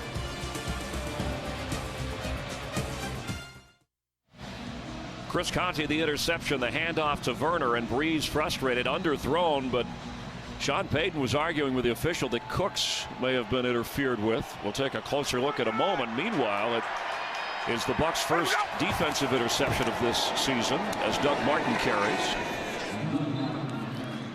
Rhonda, you played the position defensive back here. The ball was in the air hanging for Cooks. Now there's Conte coming in, but Werner is all over Cooks here. Yeah, I mean, you could talk about Alteron Werner turning around and having the right to catch this ball as well, but he moved him off the spot, and I think Sean Payton actually has an argument here. And I'm somewhat biased towards defensive backs, but in my opinion, that did look like pass interference. But the bigger question, though, Chris, the ball was so underthrown. Brandon Cooks was wide open there for about 10 yards, but he threw it late. He didn't throw it with enough power and allow Chris Conte to come from the middle of the field and make that interception. Let's bring in our rules analyst. You see him every Sunday watching all the games. Mike Pereira keeping an eye on things. Mike, your thoughts? Well, I think I agree with Sean Payton here, because you're going to get clear contact before the ball is intercepted, you know, and to me, it is catchable. I mean, the contact knocks him away from the ball, so I think Sean Payton's got a really good point here. I think that's interference. Hey, Mike, what about earlier the Kenny Phillips play around the feet of the quarterback? We raised that issue and the penalty called. Your thought on that one? I know you're watching a lot of things. Kenny Vaccaro. You know, I agreed with you, Chris. Yeah, Kenny Vaccaro, the hit was low, but to me, it's head up, wrap around the legs, and tackle. And you could make a case that really both feet were off the ground at the time. So, you know, I understand that you lean toward the side of safety, but to me, that didn't meet the elements of a foul. Thank you, Mike Pereira, our rules analyst. So a couple of calls, debatable, but both have gone against the Saints. Evan Smith, the center, injured, replaced by Joe Hawley for Tampa Bay. Handoff Martin, and Doug Martin is scrambling to get to the 44. Damian Swan over there from his corner position. It'll bring up a third down. I tend to agree with what Mike Pereira was saying on that pass interference, but again, the bigger question, and Drew Brees, I mean, we saw him in practice the other day. He looks as good as I've ever seen him. Fit, lean, obviously the attitude is there, but that ball was woefully underthrown, Chris. I mean, that shouldn't have been an interception. It should have been a touchdown for the Saints. 5 defensive backs. Third down for Jameis Winston.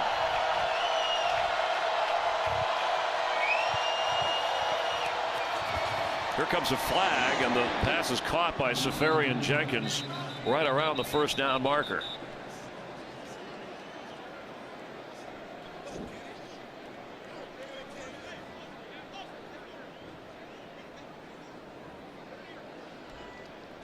Offside, number 44 defense. The result of the play is a first down. That penalty is declined. First down. The matchup, though, Safarian Jenkins, they're taking the play, and it was good enough for a first down on 3rd and 7. Yeah, Safarian Jenkins, 6'5" or whatever and a half. Kenny Vaccaro talking to Dirk Cutter. They knew this was a good matchup for him. They split him out, got him one-on-one, and they won. Sims. And Races to the sideline. You talk about the height of the receivers. Safarian Jenkins is 6'5". So is Mike Evans, who is playing today. And, of course, Vincent Jackson, who has the touchdown catch. It's the tallest trio of receivers in the NFL currently. Chris, I think you could throw the ball to these guys. 6'5", 6'5", 6'5". Safarian Jenkins even looks a little taller than those two other guys. So if you're a rookie quarterback, you're Jameis Winston. It's much like he had at Florida State with Kelvin Benjamin, his successful Heisman year. This is an asset. Charles Sims on 2nd and 4. Breaks a tackle, breaks another tackle. There goes Sims. Poor tackling by the Saints. Good running by Sims, and it's a first down, Tampa Bay. You said it, Chris. I know we're giving a lot of credit to the Bucs running the football today, but if there's I know they're keeping track of the missed tackles out here on the Saints defense, but they're abundant. This play is stopped in the backfield. Look at the mass of bodies right there, and all of a sudden Charles Sims, I know he has good change of direction or whatnot, but he can't get that many yards on a play when it should have been stopped. Mike 50, Mike 50.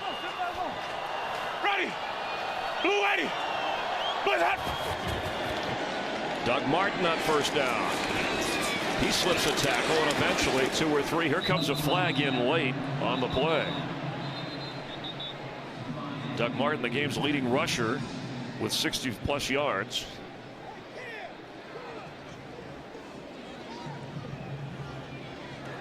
Holding, number 13 offense, 10-yard penalty, repeat first down. And is on Mike Evans. This Saints defense desperately needs a big play here. Second time in this half that they've driven the length of the field and gotten close to the red zone. I know they're young in the secondary. I know they're still trying to develop a scheme that works for them up front to get pressure, but somebody's got to make a play here. We're going to look at a scoreboard, and everybody across the nation is going to be wondering what's going on down here in New Orleans. At the very least, the Saints need to hold Tampa Bay to a field goal. Winston will go low underneath. That's Doug Martin on the receiving end. And that's something that Jameis has talked about openly. You know, there's nothing available downfield. He could have pushed the ball down, one of his 6'5" receivers or not, but he wants to find completions, and usually that's the check down out of the backfield. Doug Martin there was a good job by him, taking his time and finding the open guy. Well, his tight end, Safarian Jenkins, who has 2 catches. There were 22 touchdown catches by tight ends last week, the most ever on an NFL weekend. He had 2 of them. Winston may be looking for him in this area. They run on 2nd and 14. Martin, and this time the Saints gang tackle to bring up a 3rd down. Clock runs just over 7 minutes here in the 3rd quarter. Let's see if the Bucs play this conservative, put in nickel package or a sub package on offense and try to get this first down, or if they stay with 2 tight ends, 2 running backs like they have early in this football game.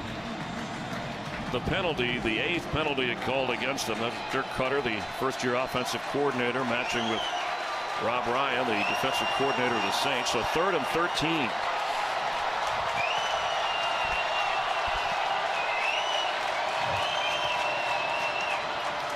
Winston rolling and throwing. Catch made. Short of the first down. Knocked down right away is Lewis Murphy. The ball came out, but you can see the official. He's saying it was down, and it's 4th down. Kenny Vaccaro came over on the hit. Good job by the Saints defense there, Chris, to keep everything in front of them there, flush Jameis out of the pocket, and make him get rid of the football. They got to stop, give him a field goal opportunity here for Tampa. And Kyle Brinza, who missed from 52, it was wide, will try from 35 here. He made his first kick from 55.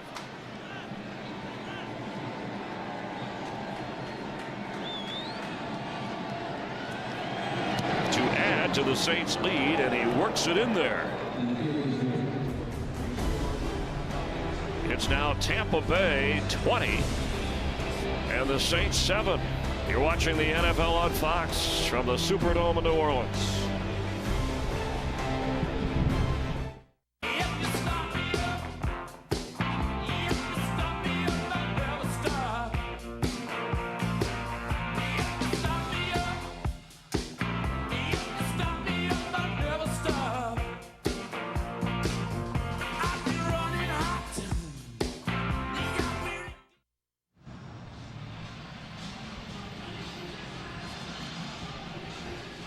Along with Rodney Barber, Chris Myers, there's Winston with Dirk Cutter.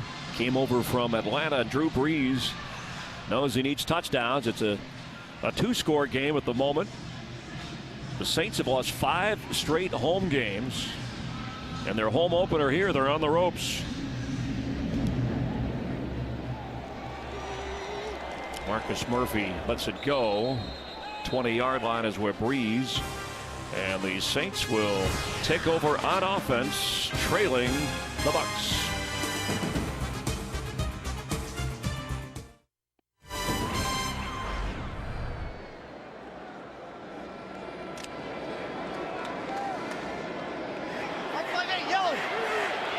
Yellow 80.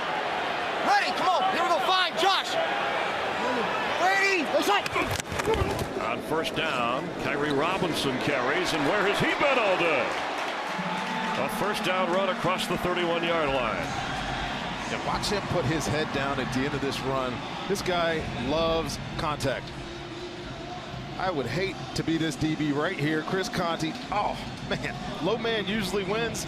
Kyrie Robinson, forget that axiom. I just ran right through it. Now, that's his first carry of the game, and he's one of their more explosive runners as they go without a huddle. Robinson again up across the 36-yard line. Yeah, again, Chris, talking earlier, we were talking earlier in the game about how they've been off schedule because they haven't been able to get the running game going. And so, you know, you have Mark Ingram. You wanted to get C.J. Spiller some early looks in the backfield, who we haven't seen actually since that first quarter. So Kyrie Robinson hasn't had the opportunities. As Spiller and Ingram look on, 11 carries for Ingram. He has the touchdown run, 3 for Spiller. Andrus Peat, the extra lineman, the rookie first rounder, comes in. On 2nd and 6, Brees is in trouble there, but once the catch is made, fighting to get near the 40 is Ben Watson. A little short of the first down.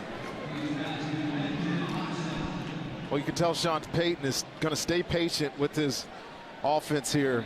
They're only down 13 points.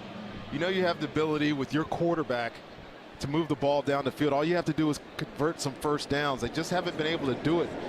They're only, 4 of 8 on third downs this game. Spiller checks in, and he lines up as a receiver. Now he's coming into the backfield. On 3rd and 2. Brees to throw, completes for the first down. Willie Snead, the ball comes out, and the Buccaneers have it. DJ Swearinger recovers the loose football and is knocked out at the Saints 40. Lovie Smith talks about it all the time. To win in this defense, you're going to give up completions. They play a lot of zones, so there's underneath completions all the time. But watch this. 3 deep turnovers on defense or takeaways on defense. What a punch out by Sterling Moore. Yeah, great punch out, but 3 takeaways on defense is Lovie Smith's winning formula. You know he did it in Chicago. He brought the same mentality here. And sometimes a good tackle is tackling the football. And Sterling Moore does a great job getting it out, creating another one for Tampa Bay. White 57, ready. White 25. White 25 out. White 50, white 50, white 50. Sunday! Where do we go? The commanding voice of Jameis Winston with all day to throw. Looking for Louis Murphy. He's got him. First down to the 5 of the Saints. How about that arm talent right there, Chris? Delvin Breaux gets completely lost in coverage here on Louis Murphy. He was in great position before this ball went up. But it's just a scramble drill at this point. Sometimes you see good receivers come back to the ball. Louis Murphy says, no, give me it down the field. He knows his quarterback has the arm strength to get it there on the run, too, man. That is impressive. And you see Delvin Breaux right there lost in coverage, not knowing where that football was. A gain of 54 yards. Mike 50. Mike 50. Ready. Blue lady. Blue's up. Doug Martin will be eventually brought down, but it turned a loss into maybe a yard gain. Went to the Pro Bowl, outstanding rookie year. Remember, had injuries. And the real runner is back. Even Rob Ryan was saying that Doug Martin is difficult to bring down. He said it was like a kickoff return every time he touches the ball. It's just all the change of direction. But yeah, Doug Martin is definitely back. Injuries certainly were a factor in his fall from grace, but it's shown well today. Second and goal. Jameis Winston. A little bit high. He had the receiver open and hung it there for Safarian Jenkins. A good hit broke it up. Yeah, this looked like a completion all the way. Again, he buys just a little bit of time and touch pass. You know, a lot of young quarterbacks, they have one speed. They throw bullets or just don't have the arm strength, but he does it all here. Ball's a little high. And Vaccaro made sure nothing on the rebound. So now third and goal. Hey, we're good. Sunday. Let me go. Jameis Winston for the end zone, and he led a little bit too much. Vincent Jackson trying to race to the corner. You heard him say, we're good. They knew they had the exact defense that they wanted. They were man-to-man, and just the touch is just a little bit outside. Not sure if Jackson could have dove for that and got it, but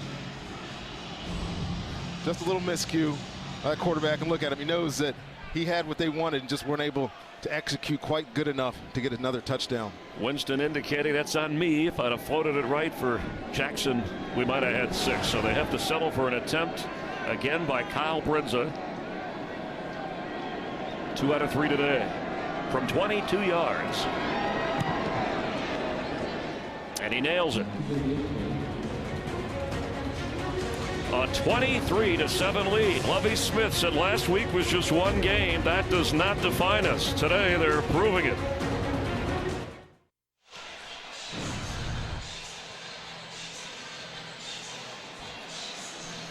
Jameis Winston had hit 9 passes in a row before those last 2 incompletions. The #1 overall draft pick leading a future Hall of Famer here in Drew Brees. 23-7 in the Saints home opener. Brinza, who made the field goal kicking off, and drives it through the back of the end zone. Saints will take over on the 20. The notorious Conor McGregor is back, and he's taking over an all-new season of The Ultimate Fighter.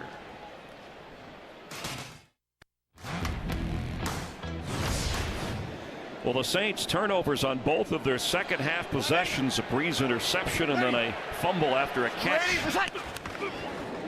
Mark Ingram goes back to Brees.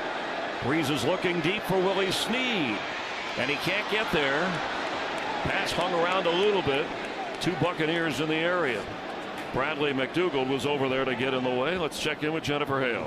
Well, Chris, Saints defensive coordinator Rob Bryant just rallied his defense and gave them a spirited talk, encouraging them, saying he was proud of that stop, proud of them holding the Bucs to a field goal instead of a touchdown. He encouraged them they need to be punching the ball out. You know, they practiced in padded gloves this week, partially to help with that as well as penalties. We'll see if they can give this offense some more opportunity, Chris. 5 wide receivers after the trickery fails. Ready, what's up? Middle of the field short to Coleman. It's still only a 2-score game. Obviously, the 2-point conversion, you'd have to, if you're the Saints, get 2 touchdowns and 2 2-point conversions to tie. But right now, they're just worried about getting a first down. It's kind of an unusual play call, the Mark Ingram flip back at this point in the game. Yeah, and the Bucs didn't buy it at all. You know, Chris Conte and Bradley McDougald, the other safety, were all over that play. They've sniffed it out before it even got any chance at success. Kyrie Robinson is in. Ready. Hey, easy. Kill. Like 5-8 right, 5-8 right. Ready. You ready for six? On 3rd and 3, middle of the field, Colston. He's got a first down across the 41-yard line. Marcus Colston is such a smart player, such a smart route runner. You know, the Bucs tried to spin this defense from one end to the other. We got an injured player on the ground. I think that's DJ Swearinger. It is. He had the fumble recovery and run back moments ago. The Saints safety starting already, Major Wright and Mike Jenkins inactive today for Lovie Smith's defense. But on that play right there, you heard Drew Brees at the line of scrimmage changing the point, changing it. They knew that the Bucs were going to spin that defense to the other side, and Marcus Colston and Drew Brees on the same page were able to pick it up. Nice completion. Nice conversion on that third down, third and short. Marcus Colston, the 10-year veteran, he's only missed 11 games over his 9 years in the league. Drew Brees has only missed 1 game since taking over as the starter, and Swearinger, good to see him up and moving around. Colston had 3 catches in the opener, and he has 3 today. Saints playing catch-up, down 13. But after a gain of 14 on that last connection, new set of downs from the New Orleans 41.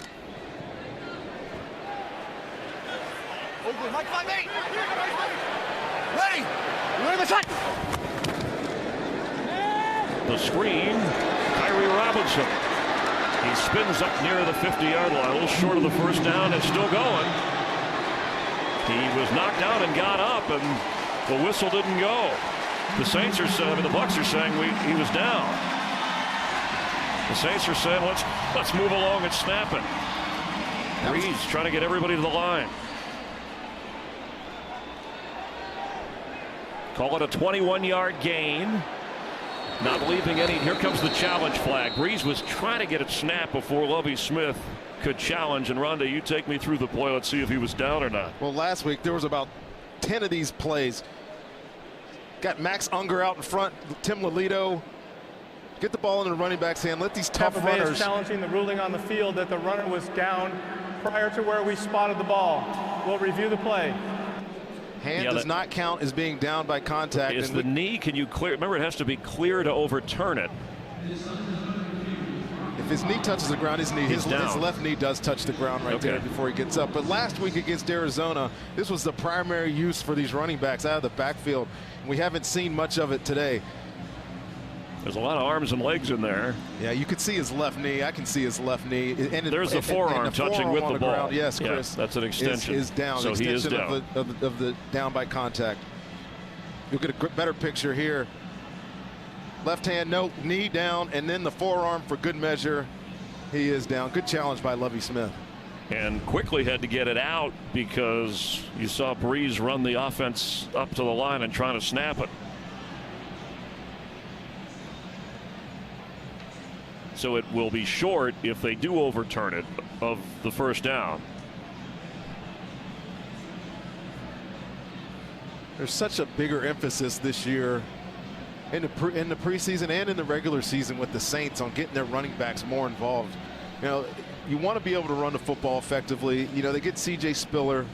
They go get him because I think they want to not evolve, almost devolve back to where they were years ago when they had the Reggie Bush and the Darren Sproles, where they were able to spread the ball around to more bodies. Last year, Jimmy Graham was, 551 targets. I mean, but the most by far on this offense. And I think the other two combined were about 450. So without him, you have to give the ball to multiple players, and you got these 3 great backs, and I think it's helped this offense. So ruled not down, challenged by the Bucs and Lovie Smith. It was a gain of 21. Let's see what Carl Cheffers, after further review, comes away with. We showed you what we saw.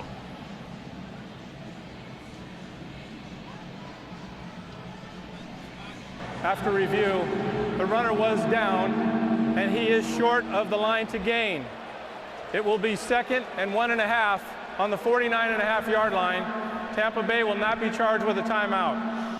Carl Jeffers making sure the other side of the stadium gets a look as the announcement will bring up 2nd down for the Saints. And Lovie Smith's challenge works out. Each team still with 3 timeouts.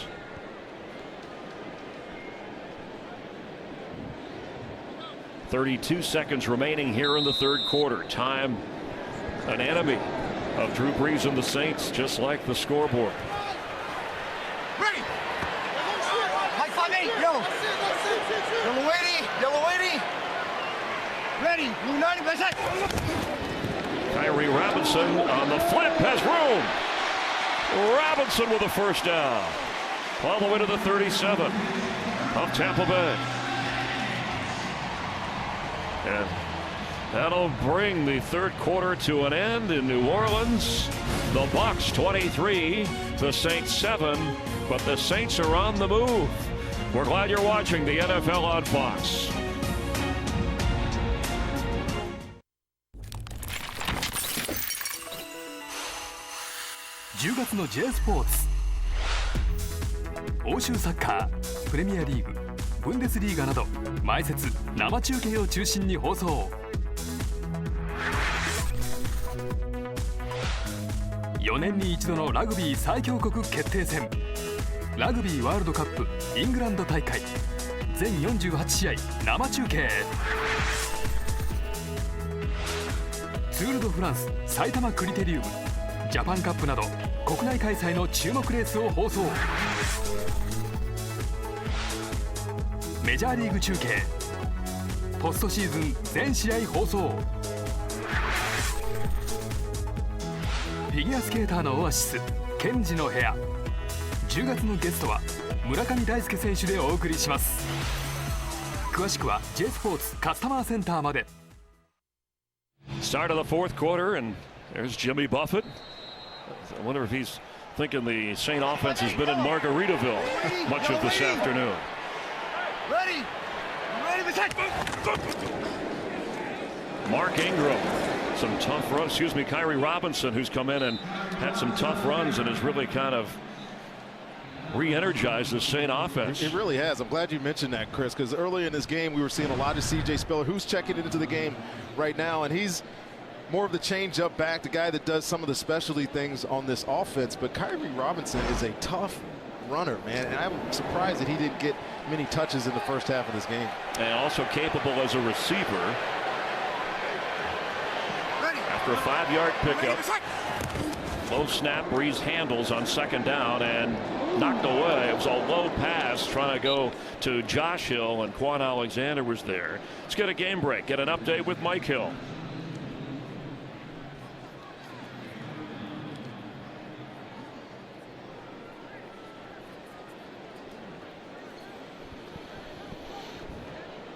So the Falcons are trailing in the fourth. The Panthers at home are tied with the Texans at 10-all late in the third. 5 wide receivers on 3rd and 5. Ready? 20. Reeves hesitates, has the completion, and falling forward is Brandon Coleman, but short of the first. So a field goal would be. This could be an opportunity where Sean Payton decides to leave his offense on the field. I think he is. Mark Ingram's coming in, fullbacks coming in, another tight end. Not too early to do this either, Chris. You still got time on the clock. A little over 13 minutes, or a little under 14 minutes left in this game. You get a first down here, you feel a lot more comfortable. On 4th and 1, Mark Ingram runs into his own man, but fights hard to get the first down. Andres Pete came in to help block, and Ingram made that happen. That play right there could be a galvanizing play for your offense, can it, Chris? 4th down, your coach has enough confidence in you early in the fourth quarter to say, you know what, we're going for this. We need to get some production and get some points on the board, so we're going for it on 4th down. And Mark Ingram with some tough yards here, running through tackles to get that first down. Yellow lady. Ready? 20. Mark Ingram straight ahead. This is a very different looking Saint offense when you're down 13, and they live by the pass. It's in their DNA, and yet they're running. In years past, I've always thought that Sean Payton was, he ran the ball, but he ran it reluctantly. So far, I think early in this year, he knows that he has to commit to it. And this is a perfect example of him committing to the run. Down still 16 points and running the football. C.J. Spiller turns the corner. That's a big run, getting a first down and going out of bounds. And again, the Saints are staying in their sub packages and running the football. We saw them in the red zone early in the game getting saw man-to-man by the Bucs, and they ran it. And again, around the corner here, some good blocks on the outside there. Great one by Marcus Colston, and C.J. Spiller is able to pick up some big yards. Spotted right at the 10 for a first down and goal. After a 7-yard run from Spiller. Easy, kill. 5-8, ready. Wherever it's on. Mark Ingram again, hit hard, but somehow he gets down to the 3. Keith Tandy came up from the safety spot. Ingram kept going. Coming off a career year. I mean, he's only 5'9", but he's running like a bulldozer. I'm telling you what, Lovie Smith is probably beside himself right now. You got 8 guys in the box in there to stop the run, and every one of these running plays is getting up to the deep safety. Keith Tandy in the hole should not have to be making those plays. That should be up front. Saints have got something going in the run game here. After he picks up 7. Quick snap. Ingram again. And they're going to give it to him. He went into the pile.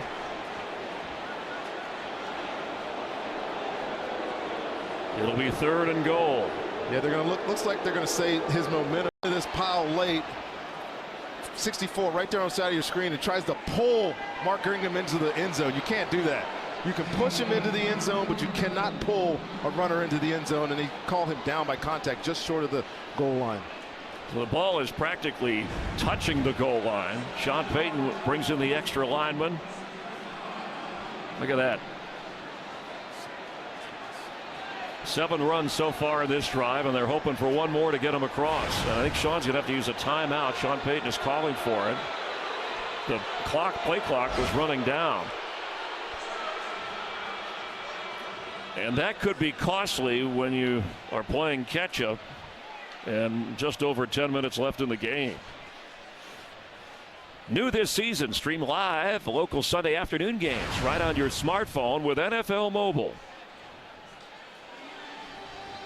Well, this is certainly 2-down territory. If you went on 4th and 1 from back beyond the 30, you're certainly going to go for it here. Question is he going to hand off? Is Breeze going to keep it? Well, this offense worked so hard this week in the red zone, trying to find some production. Last week, they were 1 for 4 in the red zone against Arizona. This week, they came up with a different game plan. And instead of trying to throw it across the line, they said, you know what, let's run this thing. And I wouldn't be surprised if they turn around and hand it off again here on 3rd and short. Touchdown, Saints. Austin Johnson, the fullback, got the football.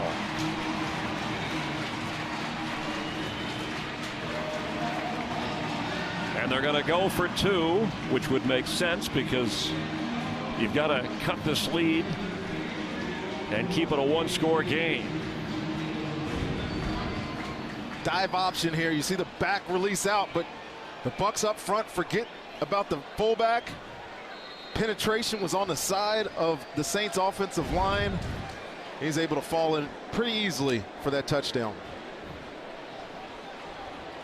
Remember, a 2-point conversion can be returned by the defense, and they would get 2 points on an interception or fumble. Breeze throws. Willie Snead catches but does not get in, and Jonathan Banks was right with him. What an outstanding play by Jonathan Banks. They run the return motion with Willie Snead trying to get him to the flat, but Jonathan Banks runs over the top of his defender and makes a great tackle before the goal line.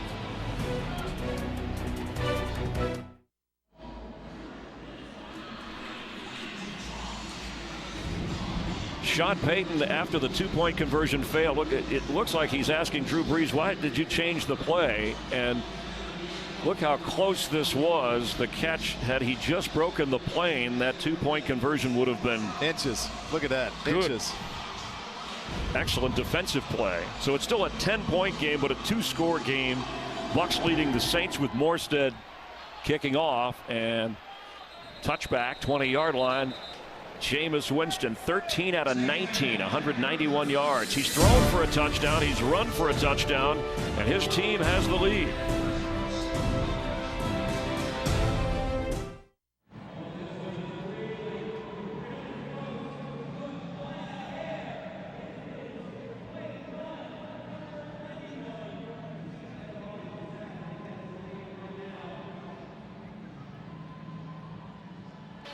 It's up to the Saints defense to get the crowd going here. Tampa Bay has averaged almost 5 yards a carry on the ground, and now they're protecting a 10-point lead. Charles Sims slips a tackle and gets 5.5. Well, at this point in the game, Chris, I think it behooves Tampa not to get conservative right here. We know they're going to try to run the ball, but with so much time left on the clock, you know who's on the other sideline. The play caller and the quarterback are the best combination in football over the past couple of years, so they got to continue to try to get first downs here. Dirk Cutter, the offensive coordinator, who was in Atlanta, where he saw the Saints and Rob Ryan's defense twice a year, dialing in the plays right into the helmet of Winston. On 2nd and 5. It'll bring up a 3rd down as Sims carries. Let's get a game break. Check in with Mike Hill. Mike?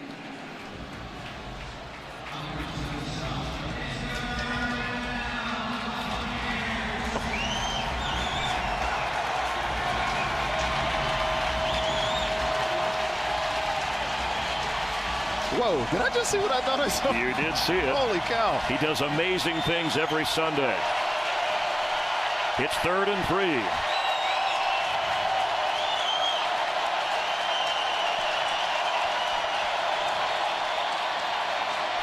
Winston is gonna go down. The ball's out. The ball came out. And the Saints have it. First takeaway for the Saints today. We were just getting ready to talk about how aggressive this defense needed to get. And Abali came up with the football. They got the stops on 1st, 2nd down, running the football. Get your quarterback in a running position. And look at this heads-up play by the rookie.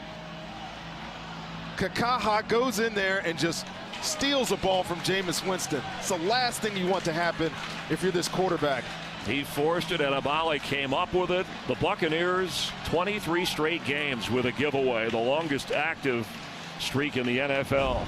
And what a time for it to happen. Great sequence there by the Saints defense, and it's the 3rd time. They needed stops in the red zone earlier. They got 2 of them when it mattered. Needed a stop and a turnover there, and they were able to produce. The pitch to Mark Ingram. Sean Payton is still running the football. He'll go nowhere. Quan Alexander coming over for the tackle. You know what? Last week's game plan for Sean Payton was really conservative. You know, I think they thought that Arizona was going to blitz them a lot. Well, the Bucs aren't really a blitzing team, but it's still been somewhat of a conservative game plan because of the way the Bucs play. And I give him credit. Stick to his guns, run the football. This is your new offense. Just own it. Yeah, but you need 2 scores, and there's just over 8 minutes to go. Breeze firing. Josh Hill can't get it. Pass was low and outside. And there's a flag down over at the 25-yard line.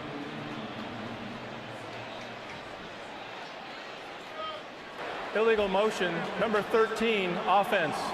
5-yard penalty, repeat 2nd down. That may be a break for the Saints. Joseph Morgan called for the penalty. Drew Brees came in. I know he's just worried about the win here, but 3 touchdown passes away from 400 for his career. Active Tom Brady has 3 today. He's sitting on 399 as New England is blowing out Buffalo.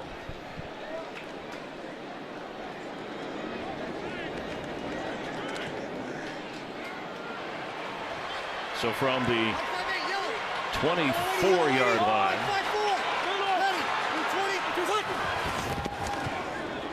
Breeze harassed and short on the throw. He's trying to go to Ben Watson. We haven't said Gerald McCoy's name much. We got pressure there. The Bucs just dropped back into cover 2, and for this defense to be successful, you need your 3 technique to provide pressure, and they were able to get off on 4th down. That penalty was declined, by the way, so that was a 3rd down play. And that a big 3rd down because now they're left with a 42-yard field goal try. Zach Hocker trying his first today, and that's what he did in his first game against Arizona. A big kick that is not good. And it's still a 2-score game. Despite the takeaway, Sean Payton's offense fails, and the Bucs lead it 23-13.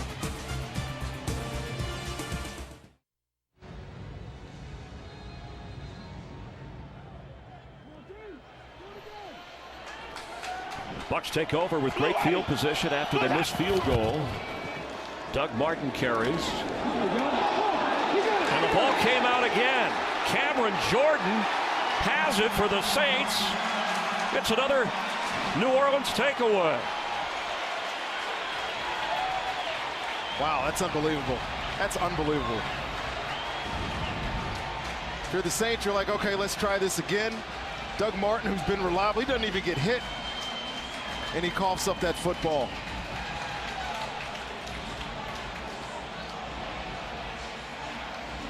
Well, the Saints get the ball back on offense. They get another opportunity here. If the kicker makes that play or makes that field goal, it's down to a 1-score game. I get it.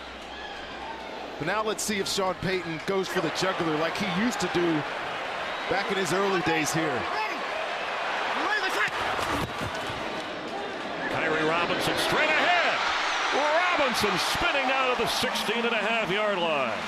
Well, going for the jugular nowadays is giving the ball to Kyrie Robinson, man. He has been really good in the second half of this football game. He's brought energy. He's running with power. He's running through blocks.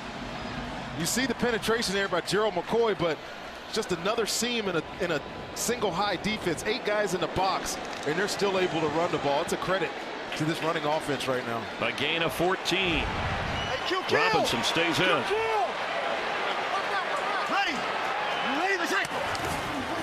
Breeze. Wide open.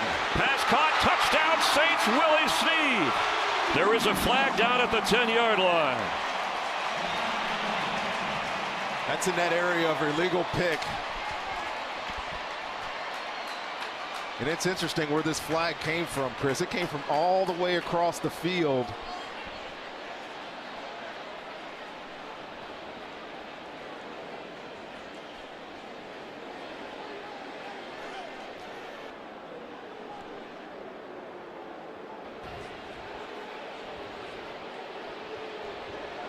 While they talk about it, we'll take a look at it. Brandon Cooks at top of your screen. And yeah, he hits Alteron Werner. You only have a yard to do that in the NFL, and that was clearly past that threshold. This should be a penalty. There's no foul. Yeah, don't tease the New Orleans crowd with that. Make sure the announcement by our referee. We have seen the flag picked up before. You'll remember the Cowboys-Lions playoff game. Well, if they pick this one up, it's the wrong call. I mean, clearly Brandon Cooks interferes on the path of Alteron Werner. There's no foul for offensive pass interference. The block occurred within 1 yard of the line of scrimmage. The ruling on the field, there's no foul. So it's a touchdown Saints. Willie Snead. And his first NFL touchdown. It took a while, but Willie Snead didn't let him go of the football. Meanwhile, let's bring in our rules analysts with Rondé Barber and Mike Pereira. Well, the 1 yard line will be about right there. And he's right. That was a good discussion by the officials. From my vantage point, I thought he was up the field a little bit more. It was a great sell by Brandon Cooks and a nice route by Snead to put Alteron Werner in a position to get picked, and touchdown for the Saints. Zach Hocker, the kick is blocked from 33 yards. You know, it's a lot more difficult, and that could have been returned for 2. So for the Saints, alertly preventing Tampa Bay from running back the other way.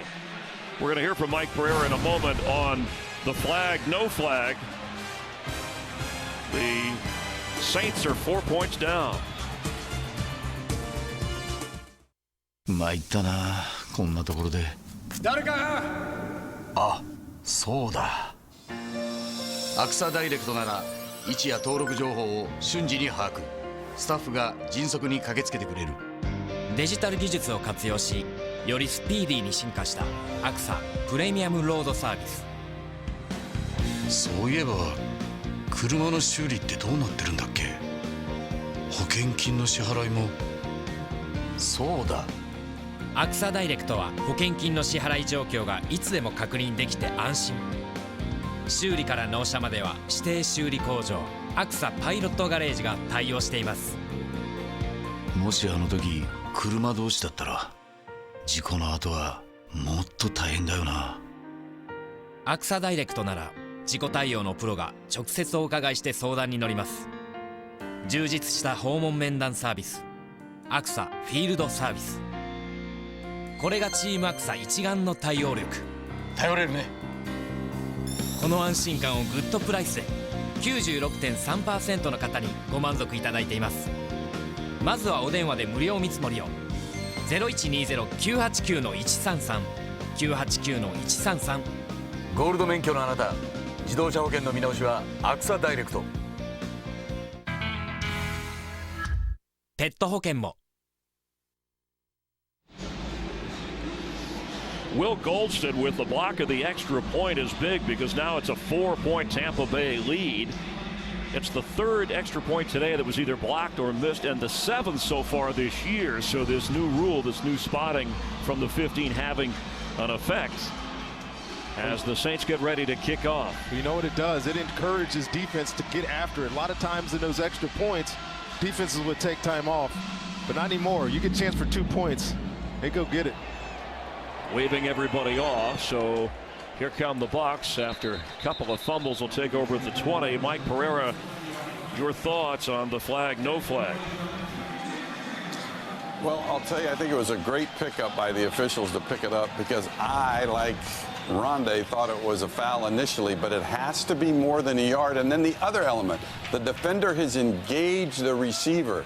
And so when you're looking at that, that takes it off also. So that's probably why it took so long, because they were looking at both elements of that and then did come up with the right decision. Thank you, Mike. So Carl Chuffers and crew right on spot.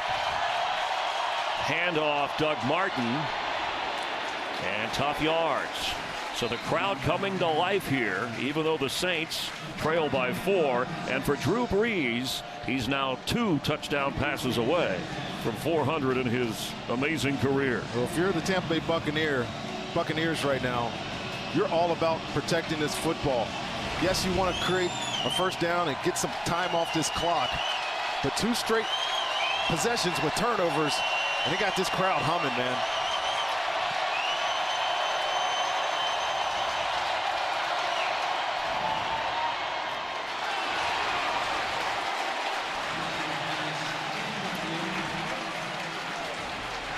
Winston maybe wanted an interference call. Delvin Breaux, the local product, who has worked his way into the NFL. Good pass coverage. Delvin Breaux jammed up Mike Evans at the line of scrimmage. Good no call.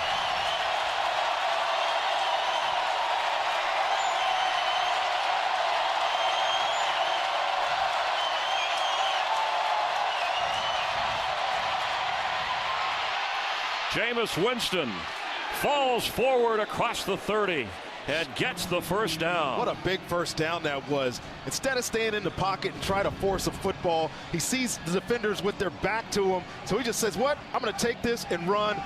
Look at the determination, spinning off a tackle, potential tackle, and getting this first down. Great play by the rookie there, Chris. He's run 5 times today, some by design, has a touchdown run and has thrown for a touchdown.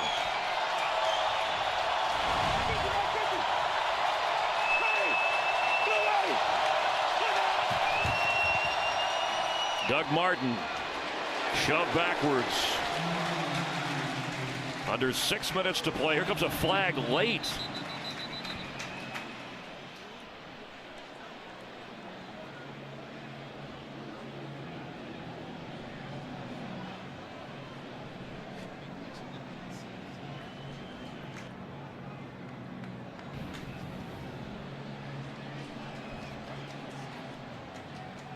Holding, number 78 defense.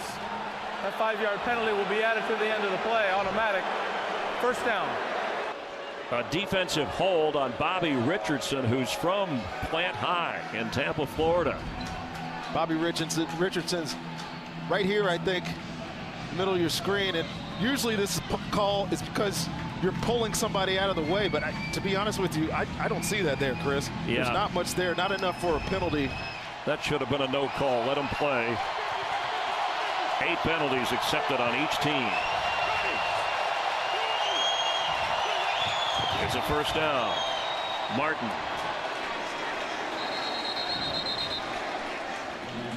I tell you what, earlier in this game, Chris, we were talking about how well they're running the ball here, but man, Kevin Williams, Akeem Hicks, Cam Jordan, these guys up front right now, Bobby Richardson, who's been playing a lot in this defense today, has really stepped up, especially in the fourth quarter, and not let the Bucs run this ball and create on-schedule drives. Give them a lot of credit because they had some suspect play early in this game, and they've come around. Bucs are in a wear the clock 4-minute offense. Under 5 to play. Winston looks to throw, has pressure, and is going to get sacked. Cameron Jordan.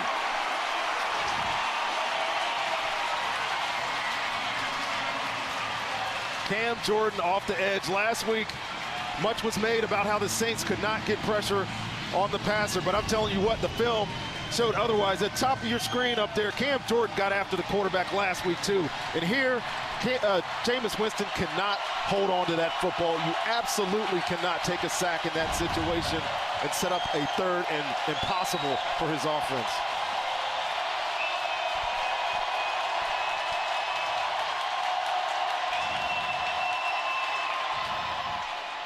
The screen to Doug Martin. Doug Martin has a first down for Tampa Bay. And the Bucs beating the Saints at their own game, the screen game. Wow, it was 3rd and 20.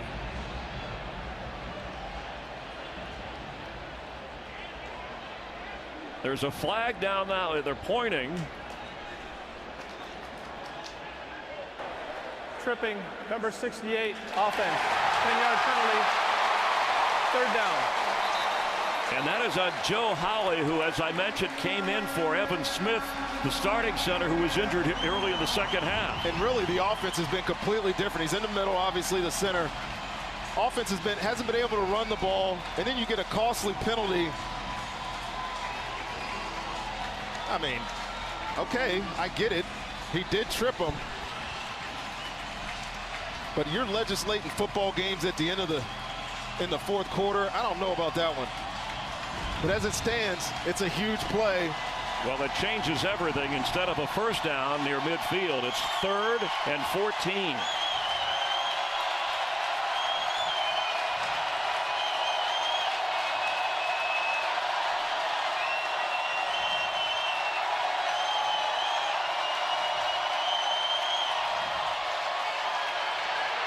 Winston on the move, signaling he's going to run and slide, and it's 4th down.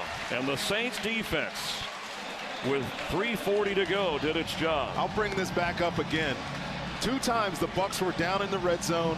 The Bucs had the opportunity to score touchdowns down inside the 5-yard line, and both times Rob Ryan's defense got off the field. Then in the fourth quarter, create 2 turnovers to bring them back into this game, and now you're putting it away, and Drew Brees, the magic man on his team, gets the ball with 3.5 minutes left to go down and try to win this football game. Murphy, fair catch at the 24 of New Orleans. 3 minutes and 9 seconds to go. The Saints with 2 timeouts. You know, I know he's a rookie. He's got a lot to learn, but watch Mike Evans in the slot right here. You know, Saints are in zone. He may have been open. He may have been able to throw this ball past that zone right there. But now it's all about this Bucs defense. Last week, much maligned, couldn't stop anything. They put in a good showing early in this football game, but now they're staring at Drew Brees right in the face. 36 career game-winning drives, and they only got 3 minutes to stop it. Saints have won 7 straight against Tampa Bay head-to-head. Bucs last one here in 2011. Brees underneath, behind, and incomplete for Watson. There's a flag down when Breeze went down. Personal foul, roughing the passer. Number 56 defense for contact to the helmet of the quarterback. 15-yard penalty, automatic, first down. It's on Jaquez Smith, known as Jack Smith, who's been harassing him all day. He's been after him all day. He's been giving Zach Strief problems, but yeah, helmet-to-helmet contact. They're going to call that. Big penalty for the Bucs. Gets him up to the 40, almost the 40-yard line, and shortens his field. But remember, the Saints need a touchdown here to take this lead.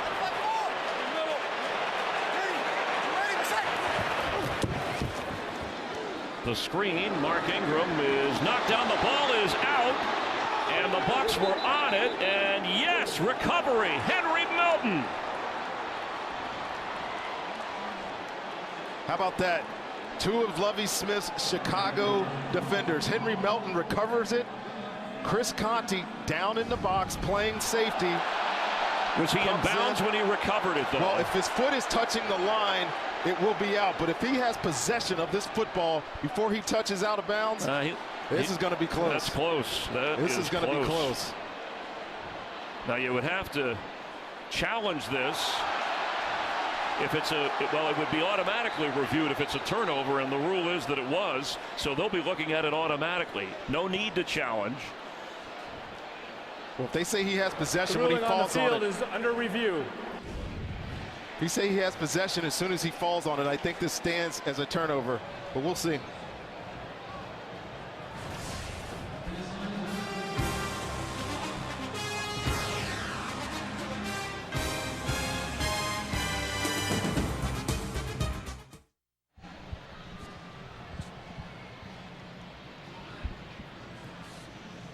Referees had a chance to review the fumble. Henry Melton of the Buccaneers trying to recover. After review, the ruling on the field is confirmed. The defensive player had control with his arm in bounds, then slid out of bounds. First down, Tampa Bay. Mike Pereira, our rules analyst, watching closely. Go ahead, Mike. No, he describes it perfectly. The left forearm is down when he first gets control. So is the right forearm. But, you know, I have to tell you, this ruling was confirmed. These things happen so fast in real time, and you have to give the officials credit for making calls like this that they get absolutely right when they're so difficult to make. It's really a terrific job of officiating. So Tampa Bay takes over as Doug Martin is going to be brought down. Here comes a flag. We may have a face mask over there. Well, it's either going to be a face mask on Brandon Browner here or one on Doug Martin. Remember, this call goes both ways now. Personal foul, face mask, number 39 defense, 15-yard penalty, automatic. First down. Doug Martin comes in here with a stiff arm to Brandon Browner. He doesn't grab onto it, though, so no, it's not a penalty. I didn't see the face mask there by Brandon Browner, though, either. I mean, we didn't. Well, if you're the Saints, this marches it all the way up to the 15-yard line. Oh, yeah, there it is, for sure. All right, so the Saints are hoping to hold them to a field goal, and then it's still a one-score game. But if Tampa Bay gets in the end zone, New Orleans has 2 timeouts and the 2-minute warning. First down, Charles Sims. Knocked down at the 20. Well, the defense has come up big on 2 of those red zone stops earlier. If they can do it now, I think you're probably feeling pretty good. It's of note, though, Chris, early in this game, Drew Brees got sacked by Jack Smith, and we saw him come up shaking his arm. And since then, he hasn't been as productive throwing the football down the field. You got to wonder on that sideline if he's suffering some effects from those early beating that he took from this Tampa Bay defensive line. Now the Saints with 2 timeouts, will they try and take one? And certainly there's been no indication that he has any injury on the sideline. Sean Payton pacing all the way down to the 22-yard line, looking on.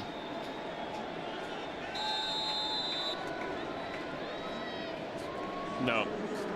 Timeout.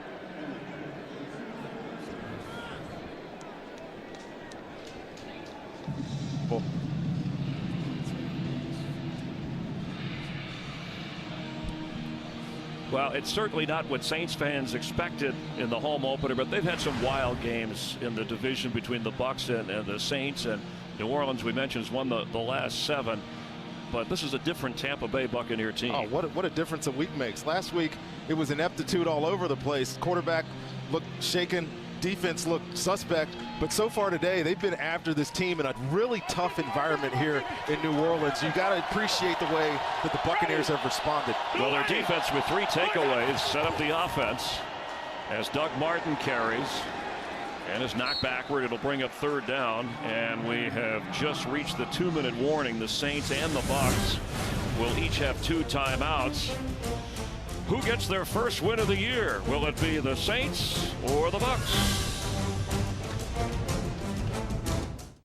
あのナンバー1美容液ファンデが1980円。どうぞ。若見えファンデで見た目年齢どれだけ変わる？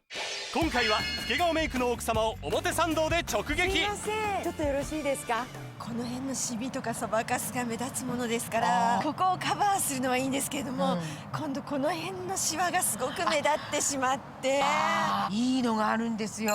私も使ってるんですけどもね、すんごくいいです。ということで亀田さん、若見えファンデを初体験。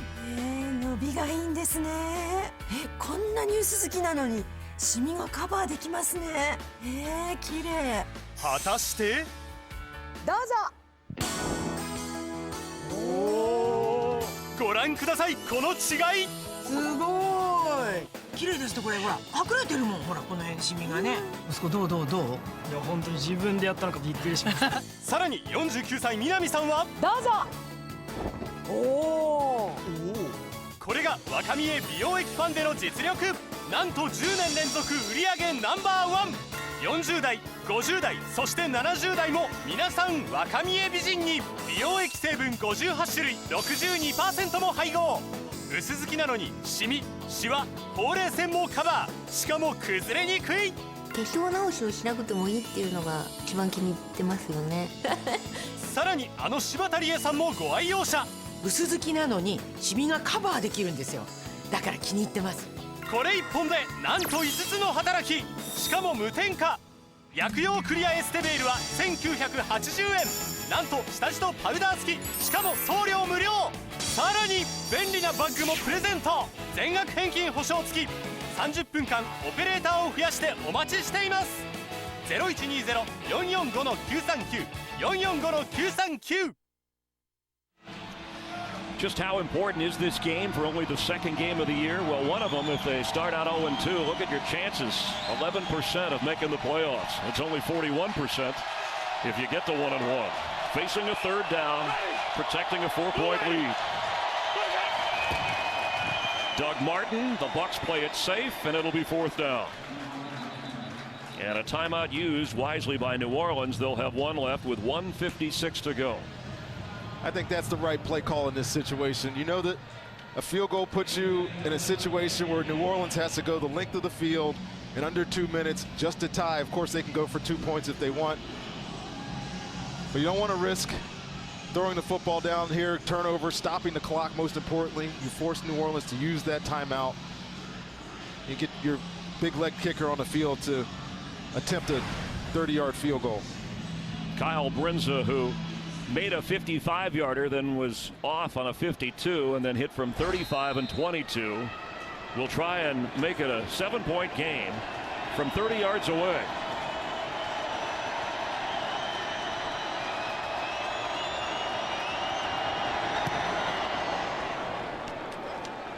And the Bucs lead by 7.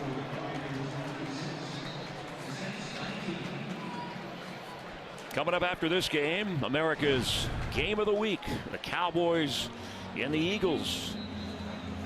The kind of finish that Tony Romo had against the Giants is what Drew Brees is hoping to do for the Saints. Brees' numbers here, 19 of 29, under 200 yards. He's suffered an interception and thrown a touchdown, but he was sacked 3 different times, fumbled twice. The Saints did recover his fumbles. They missed on a 2-point conversion. They've had an extra point that was blocked, and they had a field goal that was missed. And they generally just haven't been sharp today, Chris, all across the board. Some inaccurate throws, uncharacteristically inaccurate throws by Drew Brees today. So you just got to wonder if he has the ability to take this team down the field. We haven't seen it much today. Well, Buck fans were whispering Lovie Smith's team.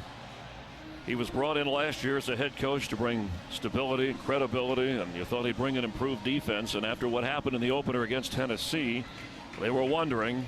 And after the season last year, the defense has played hard today for Lovie Smith. And most importantly, created those turnovers. He said they needed 3. Well, they got 3 so far today. Touchback, so 80 yards with 1 timeout and 1:51 to go. Drew Brees, this is what he's been up against all afternoon against this Tampa Bay defense. Yeah, started with some inaccuracies in the passing game, and then Jack Smith around the corner got him twice, calls fumbles. Gerald McCoy had a sack early. There was just a lot of out of sortness with this offense. It's just unexpected for a Drew Brees-led offense today, and it's just been good play by the Bucs defense, of course, but I got to think that something has to do with the Saints offense as well. Deep drop by the safeties, 20 yards downfield, so Brees goes underneath to Ben Watson, his tight end. Well, the Bucs are going to keep those safeties about 15 yards. The only thing that really beats you here, look how deep they are. The only thing that really beats you here is something over the top. They're not going to let it happen. Mark Ingram. And he gets out of bounds, which helps to stop the clock and gets the first down. Brees with that earlier touchdown, 38 consecutive games with a touchdown pass. Remember, he owns the NFL record of 54 straight, and that happened before that, and he also has 36 career game-winning drives. And Drew Brees will be perfectly happy checking this ball down, not taking any chances down the field, as long as they keep moving this football. Here comes a flag. Ingram has the ball and fights to get to the 40. Illegal use of hands, hands to the face, number 68 offense. 10-yard penalty, repeat first down. We have a Buck player slow to get up. That's Gerald McCoy, and Clint McDonald waving for some help over there. The penalty was on Tim Lolito. That is now 10 penalties accepted on the Saints, 10 also on Lovie Smith's team. The game filled with penalties, with turnovers, with challenges. It's a scrappy NFC South clash as McCoy heads off to the sideline. Yeah, let's see if we can see what goes on with Gerald McCoy here, number 93.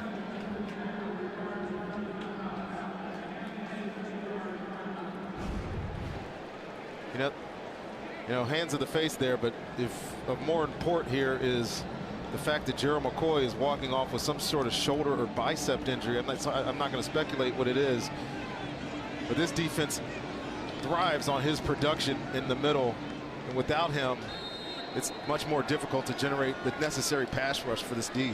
Will Goldston comes in for him. The Bucs had to use a timeout, one each. Tampa and New Orleans. On 1st and 20, Brees is going to go down. There's Jack Smith again. And a timeout by the Saints, their last timeout used. When we came into this game, we came into the season really looking for a productive pass rusher on this Buccaneers defense, and it's been Jack Smith today. It was Jack Smith at the end of last year.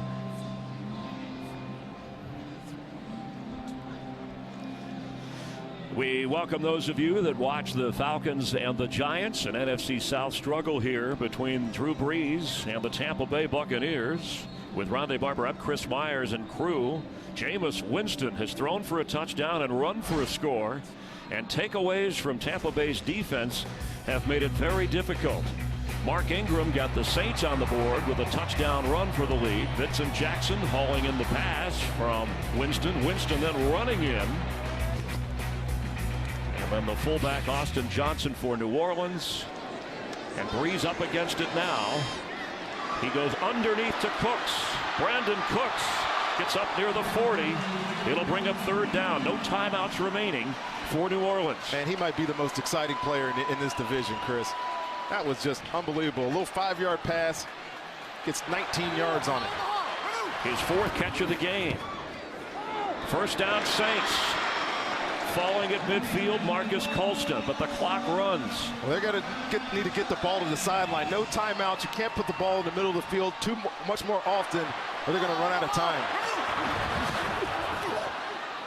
Breeze, there's a flag down, and Breeze goes down. The ball comes out, and it's still rolling around. The Bucs have it at the 25-yard line. Well, the recovery by the Bucs, but Jack Smith was clearly offsides here. The flag was thrown right away. Penalty will stop the clock.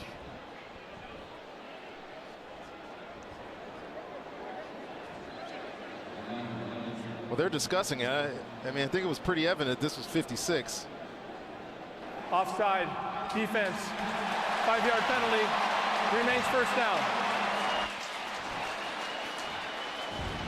Left of your screen, you see Jack Smith down here trying to jump this snap count. I mean, it was close, but he was clearly offside. He's had a big game, 3 sacks. Looking for pressure from this defensive front, and he's provided it. He has given Zach Strief just a tough sledding here today.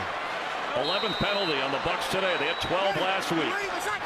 From the 45. Breeze. Incomplete. A dangerous throw. Ben Watson was the target. That's an area usually when you can throw it up for Jimmy Graham, but Ben Watson is not Jimmy Graham. Drew Brees has to get a completion here to the sideline. Again, 16 seconds. It only takes about 12 if it's a big completion to turn this around. Need something quick to the sideline, and then give yourself a chance to throw this ball to the end zone if it comes to that. The Saints home opener. They've lost 5 straight games here in this building. Unheard of in these parts. Cooks has it. Dives to get out of bounds and does. And there it was. All you needed from this Bucs defense is to keep everything in front of you, and they weren't able to do it right there. 8 seconds on the clock.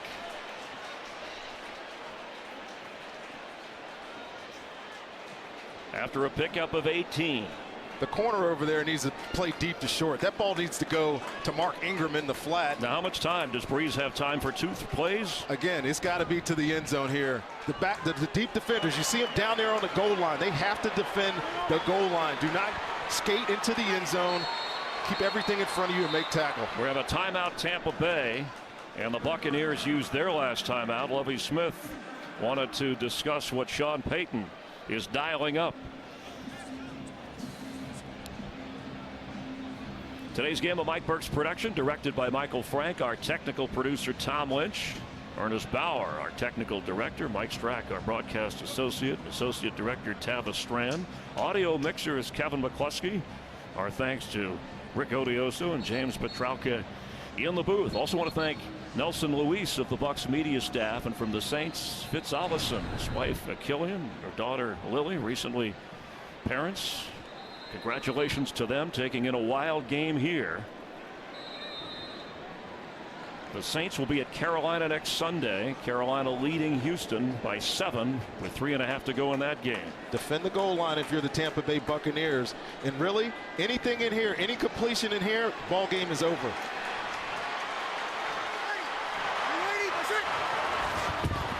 Breeze. Deep. Knocked away. And 2 seconds remain. He was trying to go to Brandon Coleman, who is 6'6", a receiver that Sean Payton said, I want you to play to your size. Yeah, good play. Tim Jennings about 5'8". Chris Connie coming over from that deep half safety, and just do not give them the opportunity if you're the Tampa Bay Buccaneers. And for the Saints, somebody on that side is going to have to make a special play here if they're going to win this football game, or just give themselves an opportunity to tie this football game here.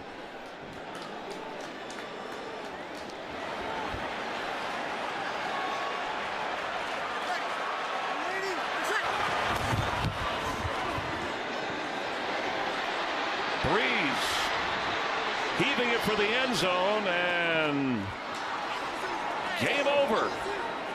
Jameis Winston of the Tampa Bay Bucs come to New Orleans and defeat Drew Brees and the Saints.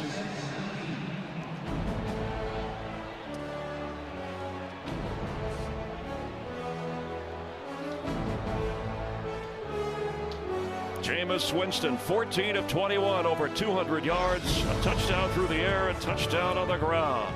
Let's